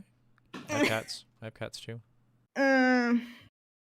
I may be able to bring some stuff that I'm being highly suspicious about. Well, anyways, Arden, do you want to go with theories, or I don't really? I'm saving sort of myself for last because I don't want to. If we're going to run out of time, I prefer my stuff to be left out. I think we're pretty much guaranteed to run over today. Oh yeah, absolutely. It's fine. So, Fao, you said you had something that you wanted to touch on. I do, but it's not terribly important, but nevertheless, I will take the seat. So, I have a personal single tinfoil, and it's actually just my hope for the final sequence, and I am sure that I will be disappointed, but I would love to see the Zodiark and Hydaelyn issue be resolved, but the problem of the Keening still being present. And I would like Azem to do what Azem always does, which is use the surrounding ether to summon the concept of the entity into a being and then beat the living F out of it, using the powers of the entire 14 members of the convocation, because as some of you may know, each seat has special powers. Logrif is the transcendent, Nabrialis, the majestic, has time magic, Hades has perfect soul sight, La Habrea is the king's summoner, and Azem has the power of friendship. So I'm imagining we grab them all, use them in a massive spell to do what we should have done to begin with, which was incorporate whatever was causing the Keening and murder it. That's my hope. Because friendship is magic. Because friendship is magic. It's an anime game. Here we go. So that's it. I do kind of expect a big happy friendship ending, hopefully done in a way that doesn't feel too cheesy, but it seems appropriate to the genre. Yeah, I'm expecting a bittersweet ending personally. In my scenario, I would imagine that every soul dissipates and only Azem remains in the current world, and this is in conflict with my prior hope that we got a rejoining without the genocide. But nevertheless, this is where I stand at the moment. And Honestly, related to that, one of my tinfoil theories is that in the launch trailer, us on the boat leaving Limsa is actually part of the ending sequence right before credits or as credits is rolling. I think the voice overlay at that point is definitely from the ending sequence. Not sure about the boat. I could kind of see it as an all life is about to be destroyed moment, or people are dying, and Azem, as the psychopomp, has all the souls ready to deliver to the afterlife, and they're actually like, nope, we just create a new world. Give it to me. Inject it directly into my veins. That's kind of what I'm expecting from the end of the star hints that we're getting. One star is the beginning of another, is it not? Mm-hmm. We've been spending the whole game putting souls to rest. It feels appropriate. I'm not sure Meowth the chat... just internally screaming. I'm not sure the chat and myself, I had to look it up. The word psychopomp is a real word. Yes, it is. Would you care to explain it? It's referring to a person or a character whose role is to lead the souls of the dead onto their resting place or the next life or whatever. Karen from Greek mythology would be a psychopomp, for example. Helps you cross the river Styx. Interesting. A guide of souls. I have a rather crazy tinfoil hat theory, if you would hear me out. Please throw it out there. So I think it would be interesting if we discovered that what Zodiark did wasn't so much remake the laws of creation, but place the world into a concept matrix. And Hydaelyn broke it. Go I on. can see that. Or tinfoil hat, Plot twist, it's a reality marble. 16. The freaking blue-white light behind us in the CGI trailer, ever since watching Pyro go through Shinryu the other day, my brain has been screaming that blue-white light is a new version of Protostar, and it's the planet being remade while we're up on the moon. As I think I pointed out in the Discord somewhere, a blue or blue-white star, blue-white light is a young or new star. Mm-hmm. Our star is orange and old. Oh Our god, star is my brain! literally orange. Oh my god, Literally yes. orange. Yeah. Oh It my is. god, and Our our star is soul orange. color is blue. Hey, guess what? Hey, guess what else? Guess what else? If you invert orange, you get blue. Yeah. Oh my god. Oh, and if you guys haven't noticed, look at the Endwalker logo. It is like orange with blue on one side, and if you invert it, the orange and blue switch places, and light to dark. But you get the idea. Yeah. Jeez. I go on about this for a reason, I swear. These people who make this game are like big brain. Yeah, they're pretty big brain. I don't really understand the caliber of, I mean, this goes back to all Final Fantasy, really. Like the level of integration of myth, for one, in all these games indicates a real knowledge of real world cultures, and it's not like it's just Western or just Eastern. Like it's everything. I mean, every continent that has human culture has been referenced in a Final Fantasy game. And it's not usually just surface level. It's pretty deep. And I don't know. It's like mad props. Who are these people? I'm going to throw out a hope now. Tinfoil hat hope for the ending myself. Something a bit more hopeful in line with Azema's embodiment of hope. Every time you say that, Meowth just kind of has an aneurysm. Yeah, that's why I keep saying the word hope, because I want to be hopeful. Anyway, that basically I'm hoping for that Elidibus and everything else, like blue sky moment with all the convocation, but that it's going to be in the context of, well, we don't solve the sound, and that remains a problem, that we won't necessarily get as bittersweet an ending, and that there would be some sort of like synthesis of convictions and ideas and hopes and dreams and everything else, to the point where you have a situation where the sundering comes full circle, and you have unsundered and sundered living together, working together, existing together. The convocation comes back, and you're able to have them like basically side by side with you again. But you also have the scions and everybody else that you've been with on your journey this whole time. So I agree, Sarah, and I agree with what Lilith said. I kind of hope we save the convocation and untemper them, even if we've been untempering them by killing them.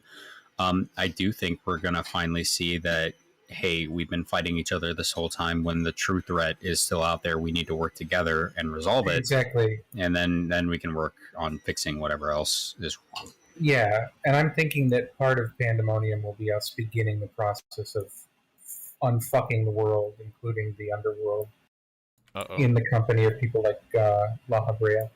Right.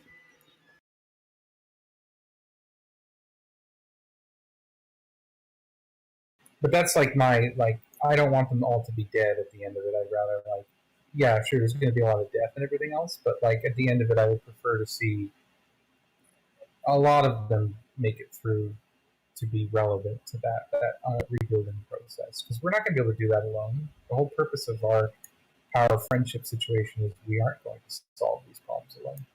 You're not alone. Exactly.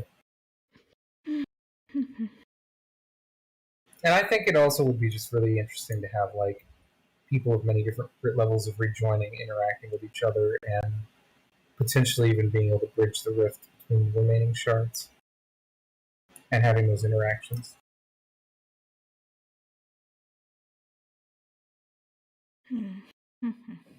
Touching on what Neela said earlier too, in terms of like rebirth being unnatural, I would say two things to that. First, that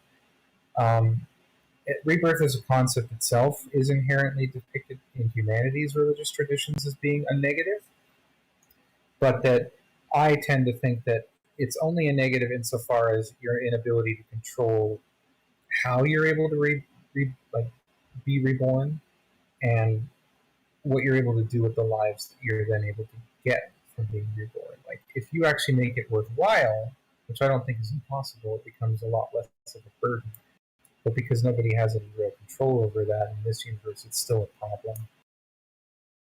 Additionally, if it was a problem in this universe to be solved, I would think that it wouldn't even necessarily be touched on as something to solve in Endwalker, but perhaps in 7.1 and beyond.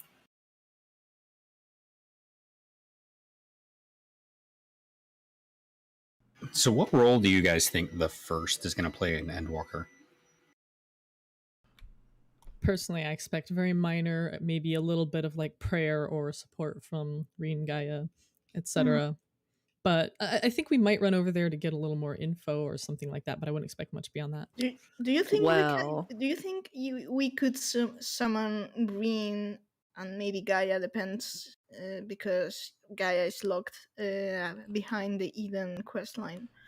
I wouldn't think of summoning them. They're just more like providing energy in the form of prayer. Or no, something. but I mean, the Asm Crystal is supposed to be able to summon shit from... It's not just that either, Meowth. You're onto something here. and I mean, I think it would be pretty amazing if they were to figure out a way to summon the first, like, just the people on the first, like, just this whole army of, like, the Crystarium and Eulmore and everybody else to come help us out, like, to repay their debt to us. Kind of like how Ishgard and Doma helped out with Alameda. all I have to say on the first is, Elidibus, we need you!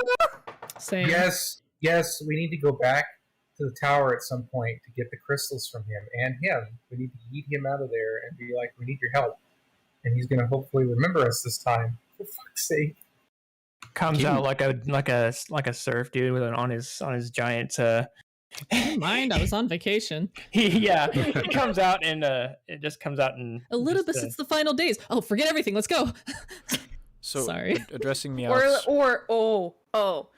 We call him out and he begrudgingly comes out as a shade and is just like, what? And then we get dialogue options and one of them's like, come with me, we're going on an adventure.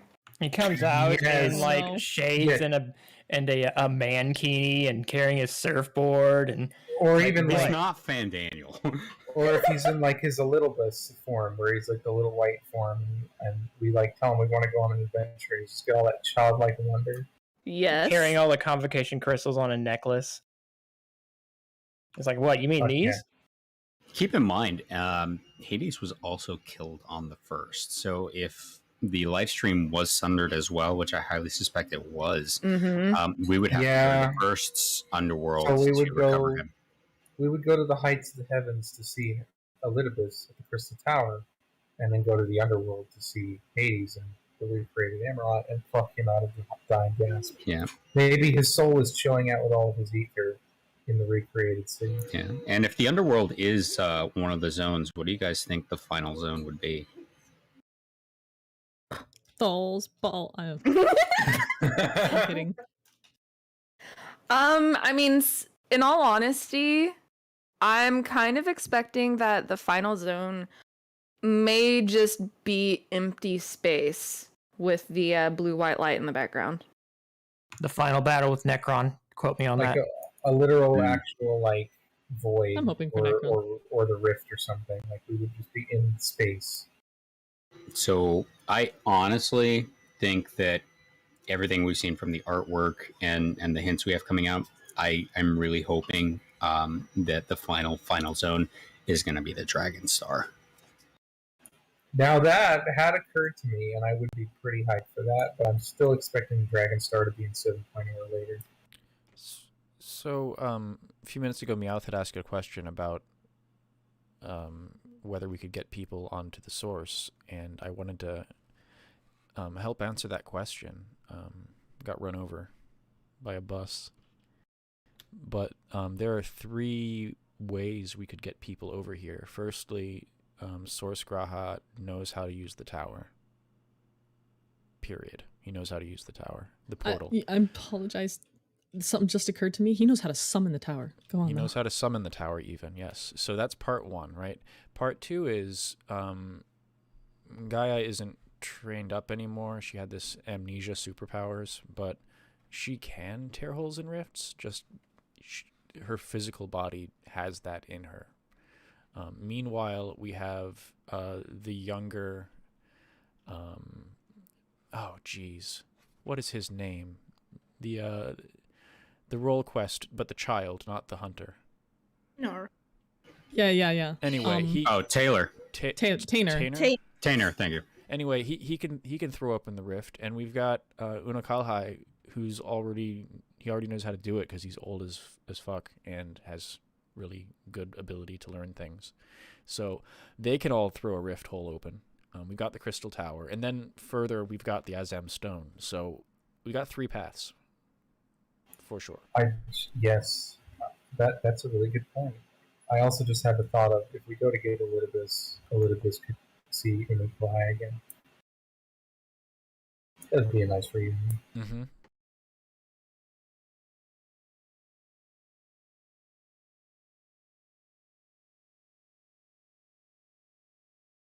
Well, I don't know if we're spent or not, but it might be time to give Meowth the floor for the material she brought to us today. Let's do it. I mean, how dare you call my endurance into question? But yes, it's Meowth's turn. Okay. I'm not sure how up you guys are for Fantasy XIII Trilogy Fabula Nova Crystallis lecture. I am now.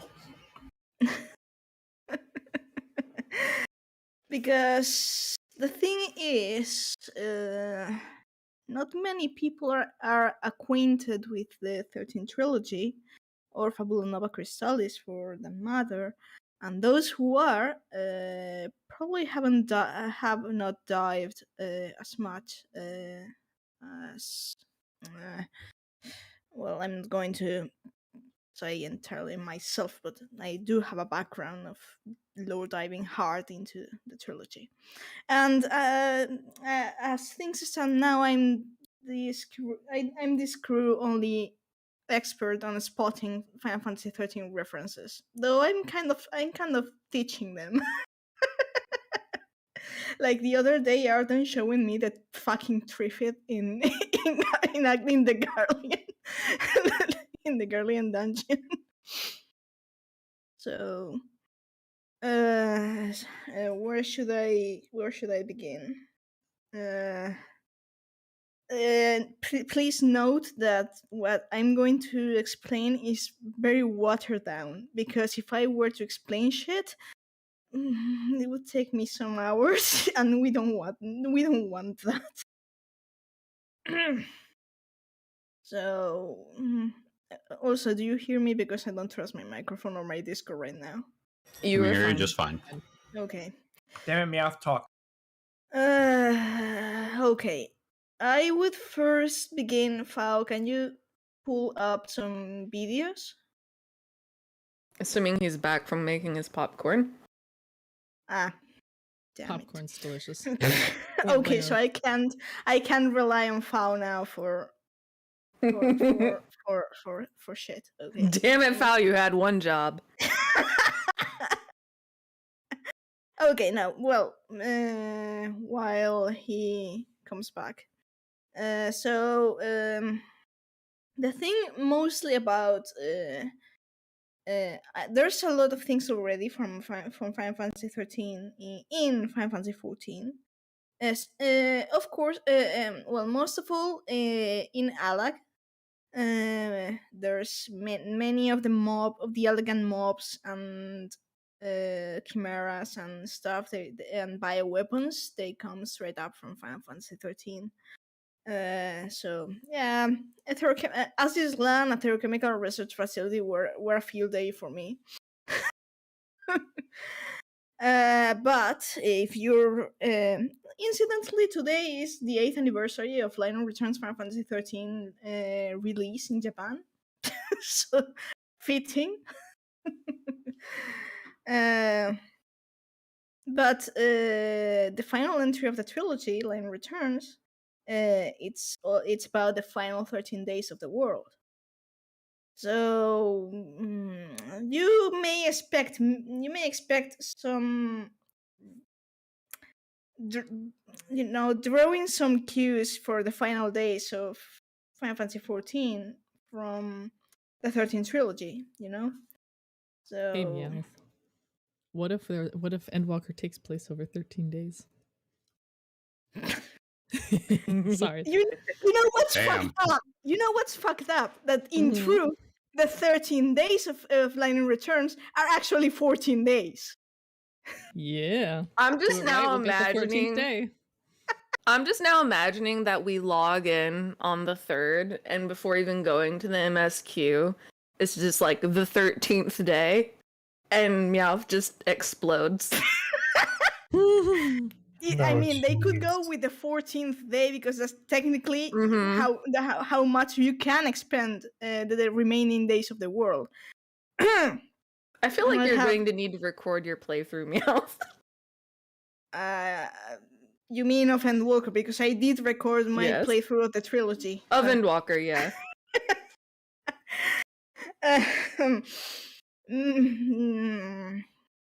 Maybe. Yeah.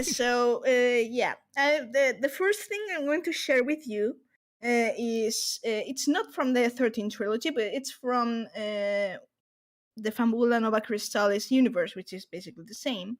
And it's from Final Fantasy Type 0. Are you familiar with Final Fantasy Type 0? Anyone familiar? with I've been Final meaning Fantasy to, because Sice is amazing. Literally the only reason. So, what I'm going to share with you right now, you haven't played Type 0, okay. I'm going to bring you the lyrics. It's translated in English and from Latin. In this video, these are the lyrics. The main theme of Type 0 is called Beginning of the End. And of course, I'm going to speak about the plot, even in case you want to play it. I highly recommend that game. And I would have vowed to play this thing. I'm here. And I would ask the crew their thoughts before going into the 13th trilogy, if they want to. Okay. I Just- didn't prefer 13, so I only played through about half of it before I quit. I mean, if you want to watch it, there's my Lord I've run of it. If you don't want to play it yourself. Which is That'll work. excellent, by the way. It really is. I mean, I subjected Neela to it and a few others. And I thoroughly enjoyed it. Brought to you by Wegmans. the thing We are not is, if sponsored I by Wegmans. Just kidding. the thing is, I think is that for the 13th trilogy, you can play it and enjoy it if you're a casual player, but you do need, if you want to get the lore, you need someone to guide you, and Neela can attest to that. Agreed. It's a little dense. I can see why I didn't continue with it when I first had it and was first playing it. It was just a little dense for me at the time. So yeah, the thing is, this is for Final Fantasy Type 0, but it's the same mythology, and it's the same god, and it's the same, basically the same shit, in a sense. So yeah, you're going to perhaps yeah. Anyway, I'm going to shut up, and then we later comment on this. Okay? Sounds good. Let me know if I'm ready to play it, and it's brought Go- to you. go ahead. Go ahead. All right. So it's brought by Jacob Rigoberto. Anyway, this guy, this person. From 2016. All right, here we go. Unmuted.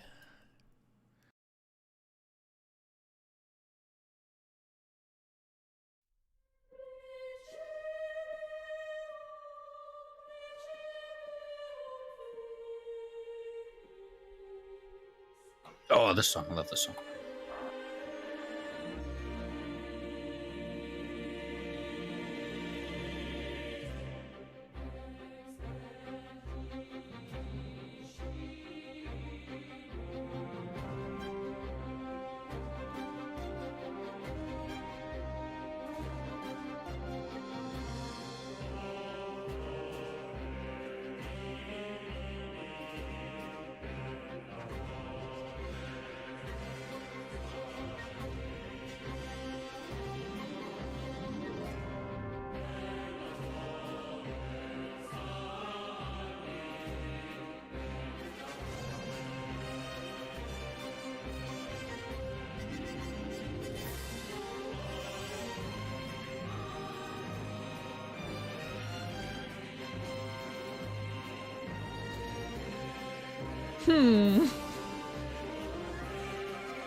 Wow, that was not subtle at all. Yeah. Not at all. Some authors use subtext and they're cowards.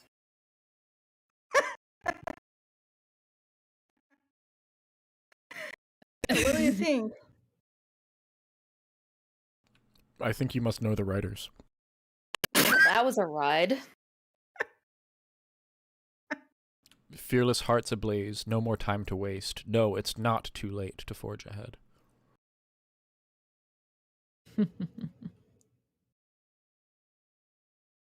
That's for Type 0. And I swear these lyrics, when revisiting them, I was like...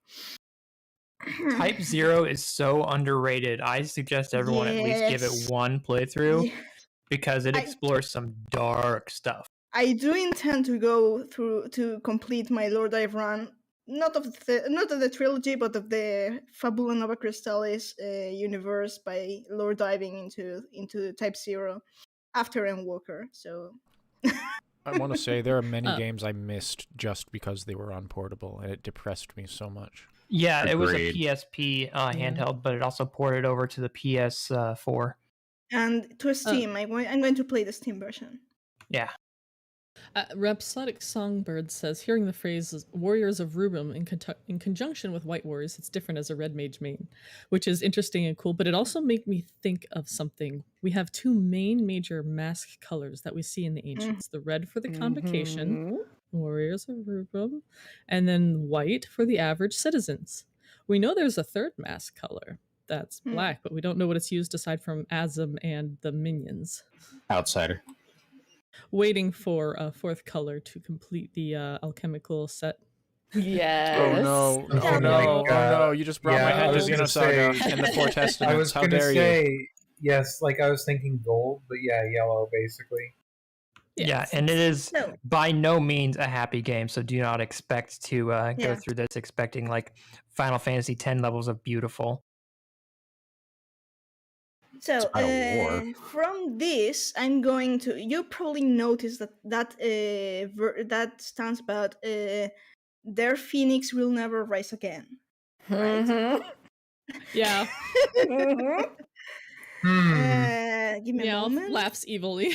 Yeah. Yeah, I'm going to be laughing evilly for this entire this lecture. I do hope. Fuck. I'm expecting not to be to not take too long, but this is shit that I'm not usually used to share to be able to share to anyone.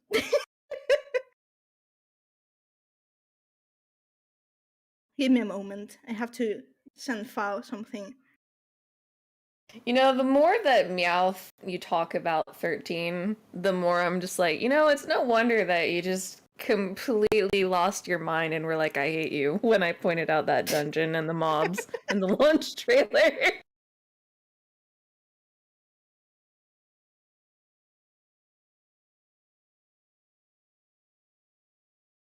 Bonnie suddenly went mute. No, we're just waiting for the resource. I'll bring it up. Yeah, yes, give me a moment. I figured muting was preferable to y'all hearing me chewing on cod. Yes. So, thank you. I'm sorry about the pauses. So yeah, you probably noticed the Phoenix line, and moving from Type 0 onto the 13 trilogy and their references. We're going to be talking about a certain character in this series. And yeah, because today was the 8th anniversary of Line Returns, I drew that portrait myself as commemoration. So we're if you going like to be art, talking she has a about... Ko-fi account. Yeah. Also, well, Shadow Meow's birthday was this week. yes, was this week, yes. Why would she celebrate that when she can celebrate Lightning Returns anniversary? Happy birthday, I had a Meowth. very disastrous. Thank you. I had a very disastrous birthday though. But anyways, we're going to be talking about Hopeless Time, because the trilogy does a great work in making you think that the main face, which she is, but the main character of this story is Lightning. And she is relevant, but the real story is not about her. It's about this man here. And I do call him a man because by the time you're seeing him in Line Returns, he's 1,014 years old. Also, that body of his is actually a vessel body. It's artificial. It's modified. It's a very dark shit thing that Neela knows, and it's really fucked up. Yeah. It's great. I mean, yeah, it's great, but it's fucked up. It's great and terrible. Yes. It's Arden's level of body horror. I was going to say kink, but I mean, you wouldn't be terribly wrong. Now you said it, so. So, to talk about Hope, you have to take in mind that we're comparing him with the Phoenix, right? This is going to be okay. His default weapons, he uses a boomerang through the 13th trilogy. Well, the first original. They're all named after mythological birds or winged creatures, except for his default one, the air wing. But that weapon is the only one aside of Lightning's Blazefire Saber that has a whole sentence. Hers is written in Polscian script, his is written in Cocoonian script, and his weapons line reads, "To the heavens soars the phoenix." So his default weapon is directly tying him to the Phoenix in 13.2, the 13th arc, which is a floating thing that he uses as inspiration for building the new cocoon. Was originally planned to be a place that you could explore, and its structure features in the middle a big massive tile with a phoenix engraved on it. And then we could go into Line Returns, in which he is imprisoned inside the new cocoon, inside the Ark, the heart of this artificial moon that he created, and in the center of the old cocoon was a fal'Cie. That's a mechanical deity, sort of deity being. That was the sun, and they are all named after summons or creatures of Final Fantasy, of the Final Fantasies. And Cocoon's son, fal'Cie, was named Phoenix. So we're seeing a theme here, right? Okay. So we're going to talk. Then we're going to speak about the Ark, because this is relevant. Yeah, I learned that the Ark is forbidden words with you recently. Yeah. I don't know. I think Charlian might have an arc. I'll pull up those things, if you may. I mean, you can go, for example, how it's from the outside and how it's from the inside.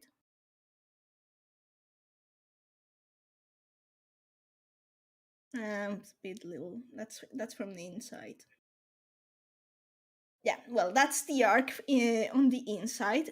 Keep in mind that in the Japanese original version, the world of Grandpulse didn't have a word for moon, because their moon was always Cocoon until it fell in the second game, and Hope lifted the new Cocoon. He incidentally named it after the great god of the 13th trilogy, which was an unfortunate coincidence. But anyways, the arc for the people of the surface, after 500 years, they've forgotten its purpose, and they call it in the original Japanese directly the moon. In the English version they call it a moon, but it's the same because it's the first time the word is ever applied in human history. Okay, so every time if you play Line Returns and you go through the map, they're going to, if you hear the people talking about the moon, they're talking about the new Cocoon, which is interesting.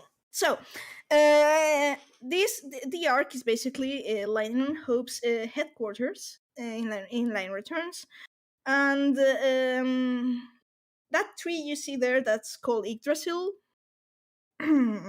Yeah. So basically the bowl. Basically, yes. It's the tree that sustains the world. It's basically what sustains the world and can keep, and you have to nurture it to reach the final, the 13 final days, 14th day if you do it right. And yeah, that's inside the arc. By the way, inside the arc, there's time stuff shenanigans going on. When both of the saviors, that is Light and Hope, are inside it, time stops in the surface, and only they are. It's like a small pocket dimension in which time stops for everyone else except for them both. And yeah, and also while we're on the arc, just real quick, I did want to point out that the way the background is like pieces jumbled together, really, that just makes my brain itch after that fucking dungeon in the launch trailer. I also have. To be fair, the arc looks that way. It was much smoother when it was launched into the air, but over 500 years of chaos eroding it, it's kind of falling into shambles a bit. I was just looking at the sky and thinking, "Oh crap, eternal light." That too. Yes. Everlasting light. Okay, so do they just like they keep making the same story over and over again, right? Like this is too much of a coincidence. Yeah, I mean they definitely do that. They definitely do that. They reinvent it they too. Reinvent but, it. Yeah. Absolutely. Yeah. How you want to put the other one of how the new Cocoon looks from the outside when lighting is on the Restream has about 10 second delay, so it literally is a moon. Yes, it is. Artificial satellite. Also, the area that she's standing in makes me think of the edge of Amaurot. Also, the scarred surface versus the smooth surface, and the Endwalker key art. To be entirely fair, it's not a scarred surface; it's holes inside it because it's kind of a empty shell. But when you're seeing it from afar, you get the impression that it's, well, like a surface. So yes. The only difference with 14's moon is that the new Cocoon does have a halo, but that's pretty much the only thing. And yeah, and it's artificial. It like I said, Hope is inside this thing, imprisoned inside. And yes, I said in prison because he is. the entirety of the game until the final day. So what's the thing here? The thing here, I'm going before that. I think I did. Foul. I'm going to need you. I think I left it at the time mark, but if not, I'm going to tell you the time. Okay. Okay. This I showed Nila. Well, and the other watchers. In the 13.2, it's one of 13.2's paradox endings. This one really irked me a lot, and Neela, and I think it irked Neela too a lot. If the time it's 4607, they should be. I mean, should be. My job is I'm going to pull this one. Because you may notice it's a paradox ending, okay? So it's not canon, but the story is telling. This is from 13.2. The story it's telling may sound familiar. This is file. It's 4607. I'm going to shut up and let you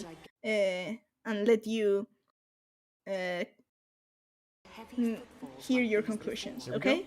All around them are gigantic soldiers, man-made weapons of destruction. The final war, spoken of in the prophecies, has begun. A colossal war once raged across the land.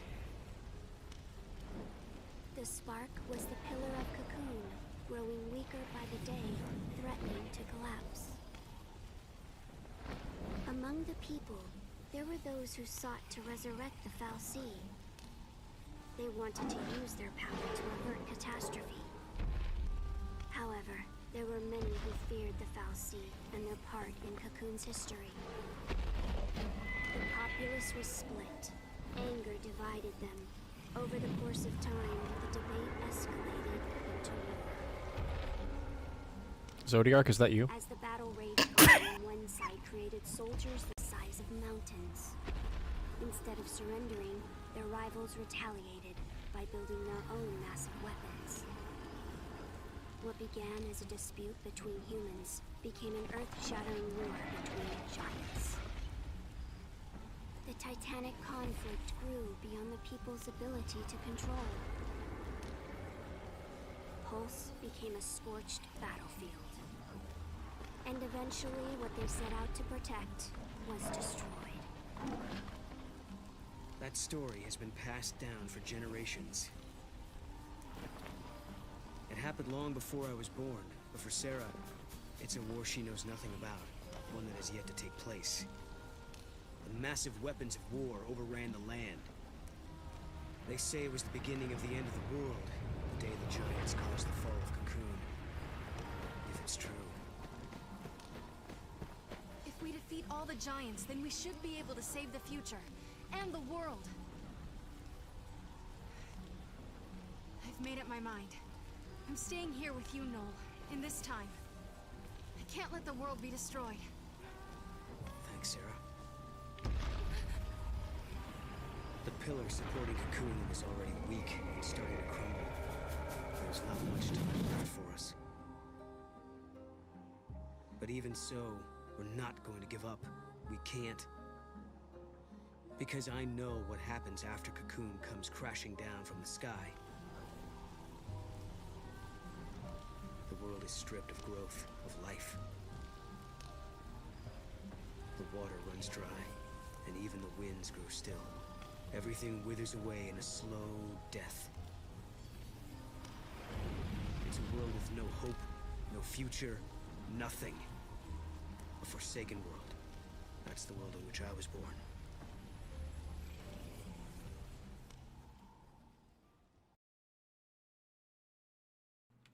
Is there more?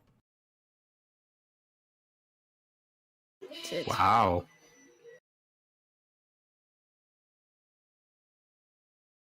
Yeah, that one is The like... watches ran red with blood. Yeah. Yeah, that's like a do- direct parallel.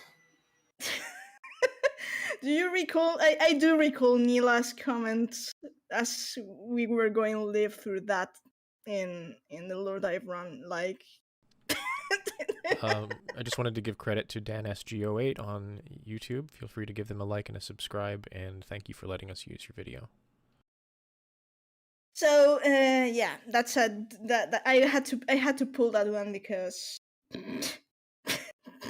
I mean, people say there's no Final Fantasy 13 in 14. I'm like, a lot of it is very between the lines, are very subtle, so it is easy to miss. I get that, Yes. but it's actually, if you guys have the time and can check out Meowth's lore dive, it's very illuminating because she goes through and really explains the things that were just going over my head when I tried to play it. And I was like, I don't get this. I'm done. You know. Heh, illuminating, nice. Yes. So the thing is, we were going to about Hope, right? Yes. So he is associated with the Phoenix. He is trapped inside the moon. Things are maybe starting to sound familiar.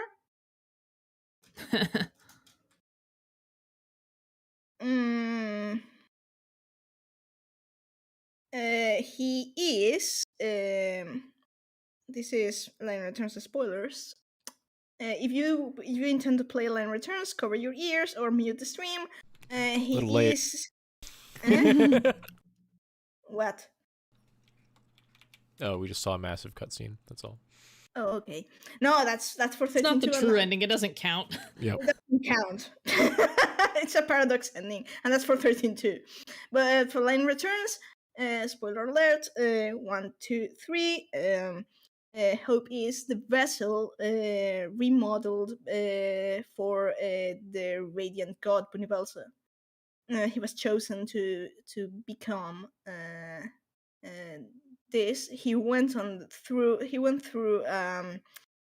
very fucked up process in which his true body that he was in 13-2 grows into a 24-year-old, and time shenanigans happen and no one ages anymore after 500 EF, and he was chosen, and Bunibelsen wanted an innocent body as his vessel, and when he chose the greatest of all mankind to be his vessel, he decided that he needed to be remolded, and he literally reshaped and mutilated his flesh into that body. That's later. That's actually later. When people say, "Oh, Lightning Returns is about Lightning becoming Jesus," wrong. It's the one who is actually Jesus in that game is Hope, and Lightning is Mary Magdalene. But anyway, that's another story. But he went through that process. It was a process that lasted 169 years, 13 times over. And just imagine that. And during this process, I'm going to use a very particular word for this. During that process, due to trauma and stuff, Hope's soul was sundered into 2 fragments. And the one is in his body, in his vessel body in the Ark, and the other one ended inside Bunibelsa, the radiant god. Those were his feelings, and his vessel body, half of him in a sense, is in his remodeled body. So I'm getting Find Your Truth vibes.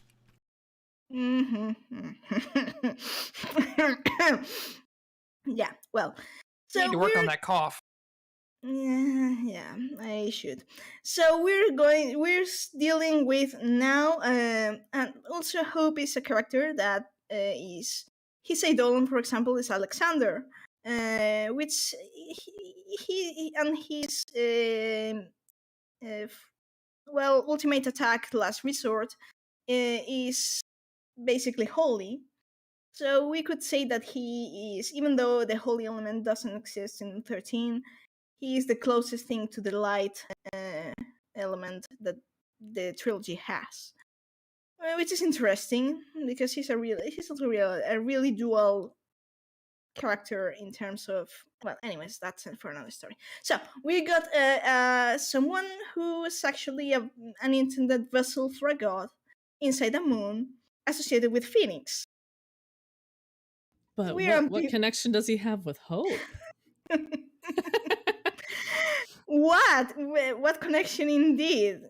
Imprisoned inside Hope? A sundered being inside the moon associated with the Phoenix, with rebirth, a vessel for a god. Are we talking about Hope? Grant me strength. Are we talking about Hope SM or are we talking about Zodiac? Yeah, you all thought we were just talking about Hope as a concept, but actually Elidibus was summoning Final Fantasy XIII's protagonist. Right, I like that.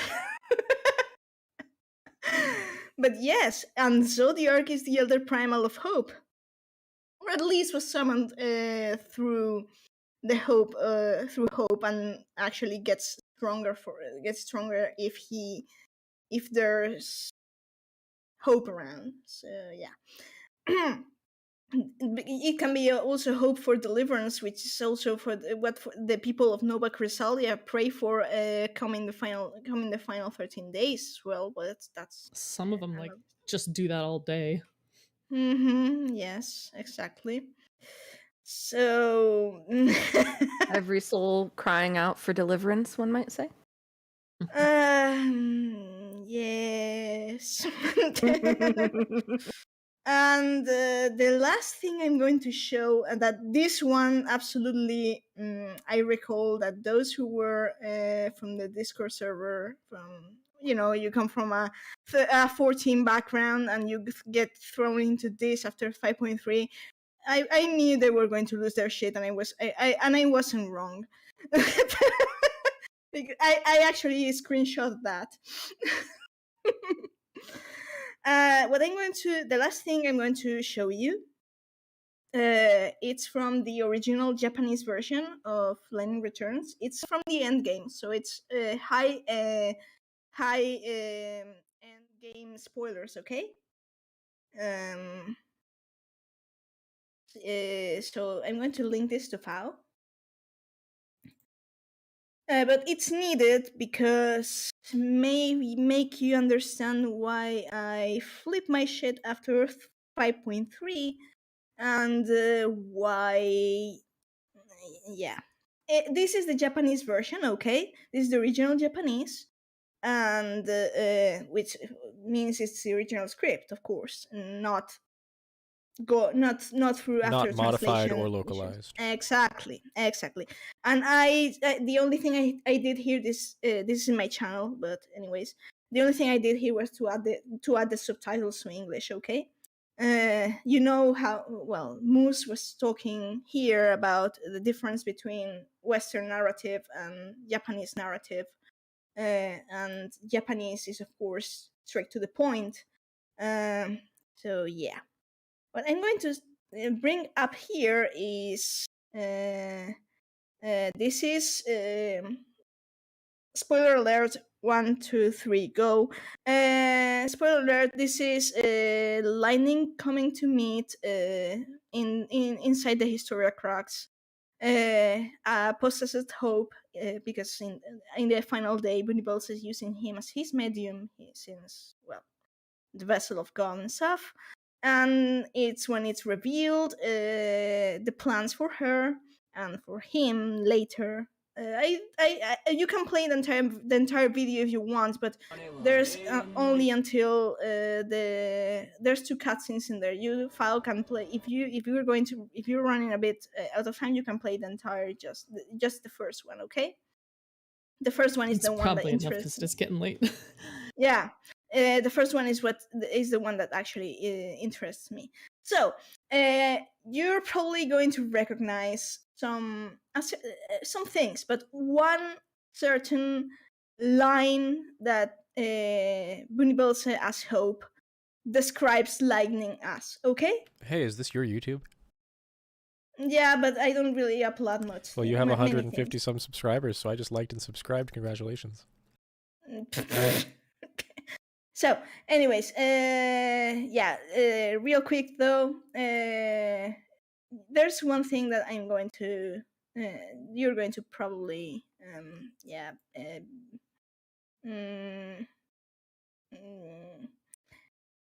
Just go for it. Yeah, Just go let for it. See it. Yeah.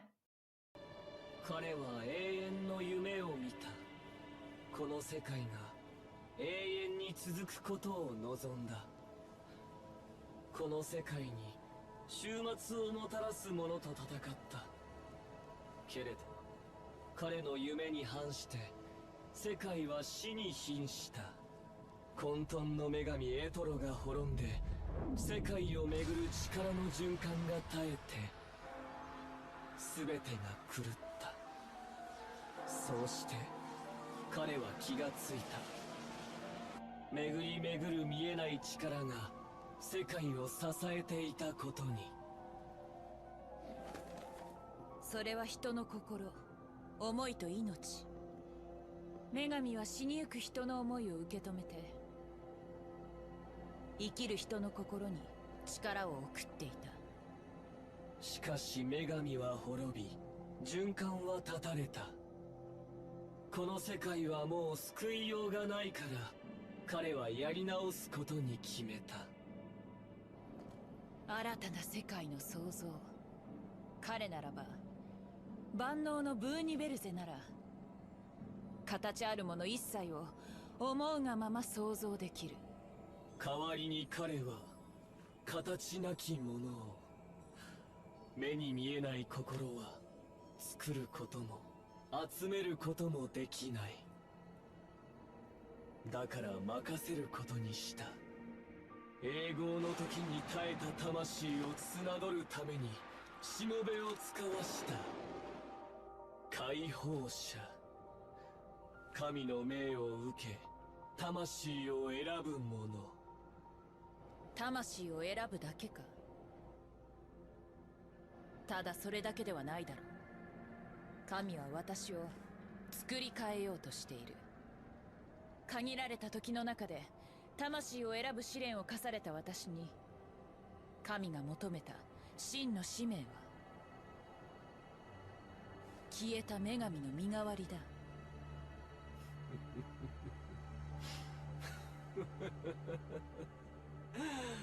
世界を支えるは生死の循環。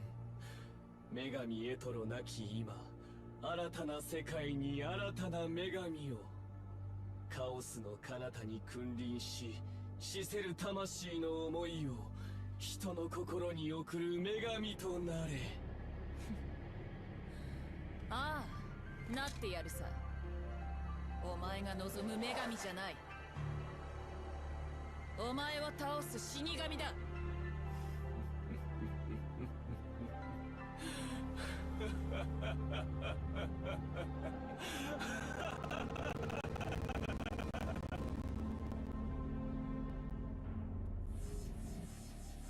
Are we sure this came from Japan?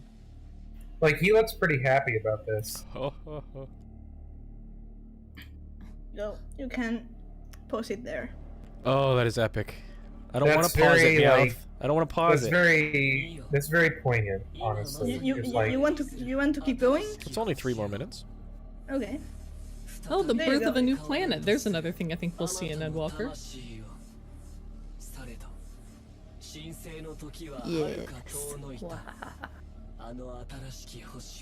It's a protostar, guys.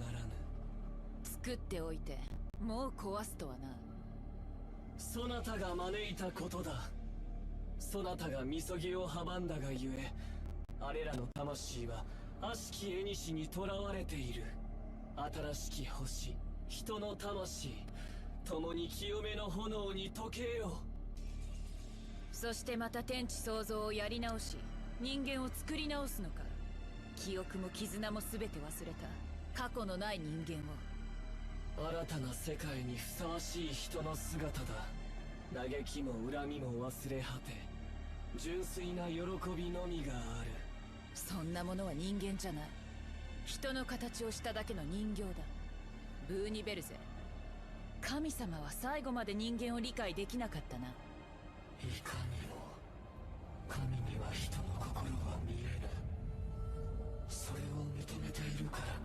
He's speaking with Hope's voice because the other part of his soul is inside him.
Hey, you know what's better than the 5?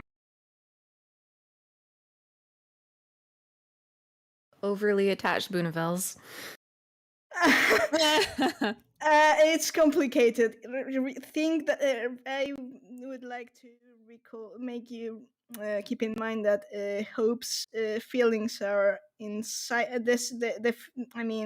The soul, the part of his soul that's his heart, his feelings, is inside him, and Bunibelsa doesn't know. So he's actually.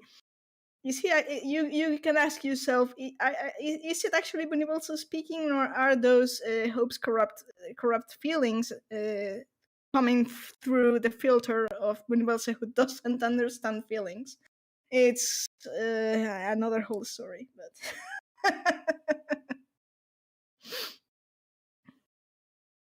Well, that was a remarkable trip. Yeah. The whole shepherd of the souls is like, ah! Who needs drugs when you have JRPGs? You are death, and only in death shall you serve any purpose. Exactly what I was thinking. I do recall I actually watched it many times because I keep cracking up every time when I played that part in my Lord I've run, and there was Neela and other two, and there was Esper and Mistelina from the server, Discord server, and they were watching, and I pull up this video for context. And when it got to the part when Bunibelsa, speaking through Hope, cold lightning the shepherd to the souls, these three, Neela included, went nuts in chat. And I recall, I don't know if it was Neela or it was someone else who asked me or said something like, so this is why Meowth exploded into a singularity after 5.3, and I was like, yeah, yes.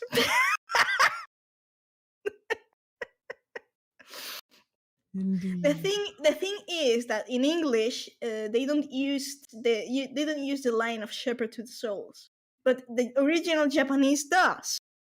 And of course, this is being the original script.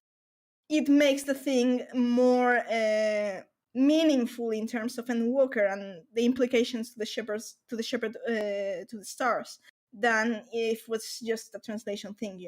That's why I wanted to show you the original version. So yeah. If this is just the tip of the iceberg, but if people tell you that there's no Final Fantasy 13 in 14, please direct them to me. Meowth be like, fight me. I'm up for giving them a re-education. Kind, gentle, not so much lecture. Nah, I'm kidding. I mean, any doubt you may have if you're in the Discord server and you want to know more about the 13 trilogy, just ping me. She does love to talk about it, so, and I mean that in a good way, because it's relevant. Yeah, it's just that because the trilogy is not as... First, it's hard to dive into it.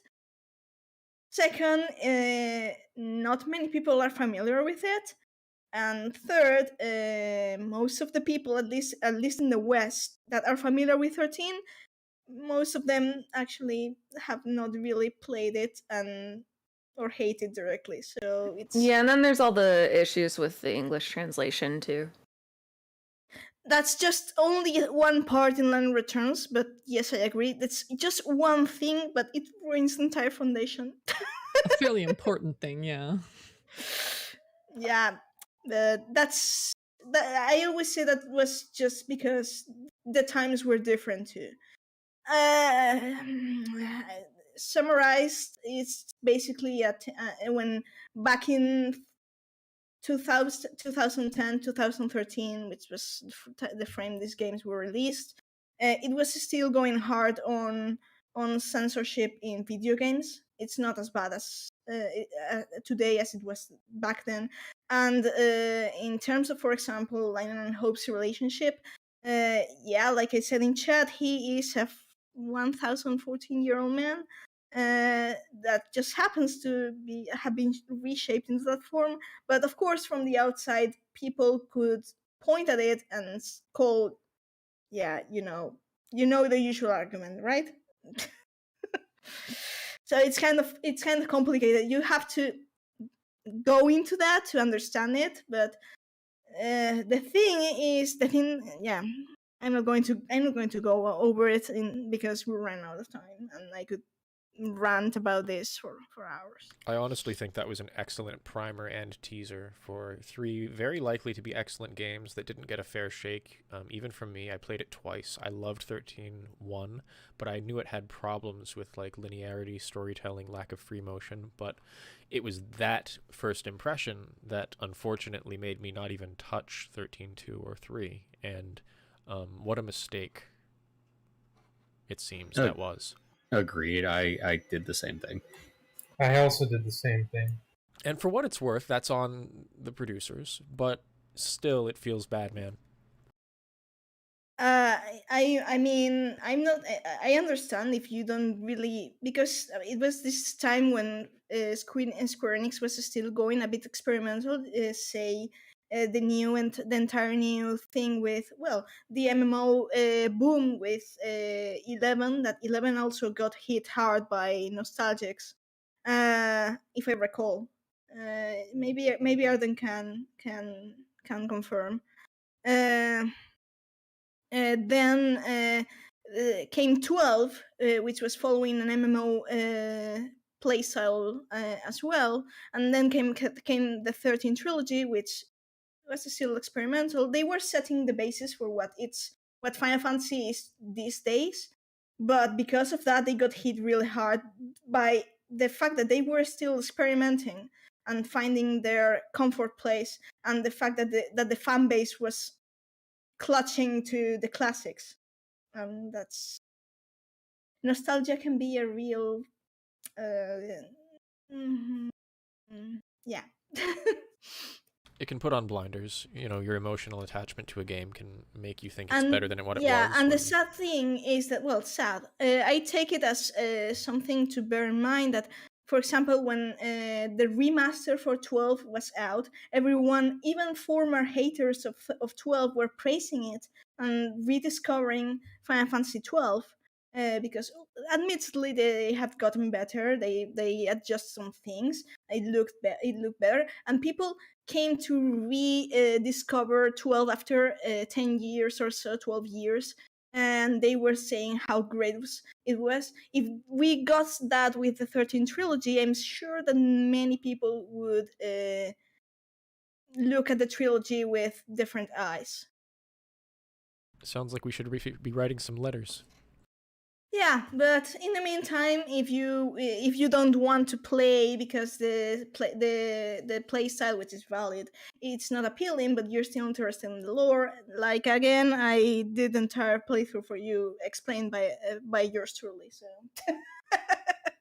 That sounds great. Well, that's probably a good place to cut it. We're significantly over. It's about 5 Eastern in approximately 2 minutes, and our viewership has been really, really awesome today. So thank you all for hanging out with us, even on an extra long session. This has been awesome. Yes, thank you all. You're all amazing. If you have friends, please share our channel with other people. Don't forget to like, subscribe, and comment for our YouTube audience. And once again, this is our last stream until Endwalker. Just to re-summarize what I mentioned at the beginning of the cast, December 19th, we have a cosplay stream brought to us by Coberon. Kobe, if you want to talk about that briefly when I'm done, the floor will be yours. And we have a few standalone videos we're working on presently to bring out. So you will have content. Please keep an eye out. And then after Endwalker drops, there will be a hiatus as we are all playing through MSQ and absorbing it as much as we can. And on Jan 9, we will have our spoiler cast with Curious Joy. 2nd, thank you. I wrote that wrong. Jan 2nd, which is much sooner. Thank goodness. And feel free to give her a follow, Curious Joy, Joi. If you want to. And yeah, I guess that's it. Coberon. Yep. On December 19th, we'll be at Holiday Matsuri. I'll be there live, and we'll be talking to a lot of different 14 cosplayers who will be there. So we're going to be talking about lore and cosplay, and have some exciting stuff going on. So it's going to be real fun. Yeah, and again, next weekend, the reason we are doing one next weekend is because of Thanksgiving. We figure, we'll give you a break to spend time with your families and everything. Just it's to prepare, basically. And then we will catch you guys mid-December for another episode. These dang holidays. I know, right? Real life takes precedence. Always. If you guys want to keep up with us, check out our Twitter, Discord, meanwhile, I'm here etc. like we don't have Thanksgiving, so. Well, it's okay. That just means you can entertain me on Discord while I'm texting instead of doing family time things. I mean, or Meowth could do a 13 stream by, on her lonesome. I did that for 3 months straight. Hopesgiving instead of Thanksgiving. What's 3 months in a day? Hopesgiving. Broken. All right. Hopesgiving is in less than 2 weeks. But yeah, like I said, if you want to know more, like I say, I only touched the tip of the iceberg. So if you're just interested, get out. All right, with that just the tip comment, I think it's time to close the stream. Thank you all for coming. Go to the bone throne and do your thing. We will see you all later. We'll be rating Medieval Marty, so give him some love. Excellent. That's right. Excellent. All right. We'll see y'all after Endwalker. Yes. This has been Lorelines. We'll catch you mid-December.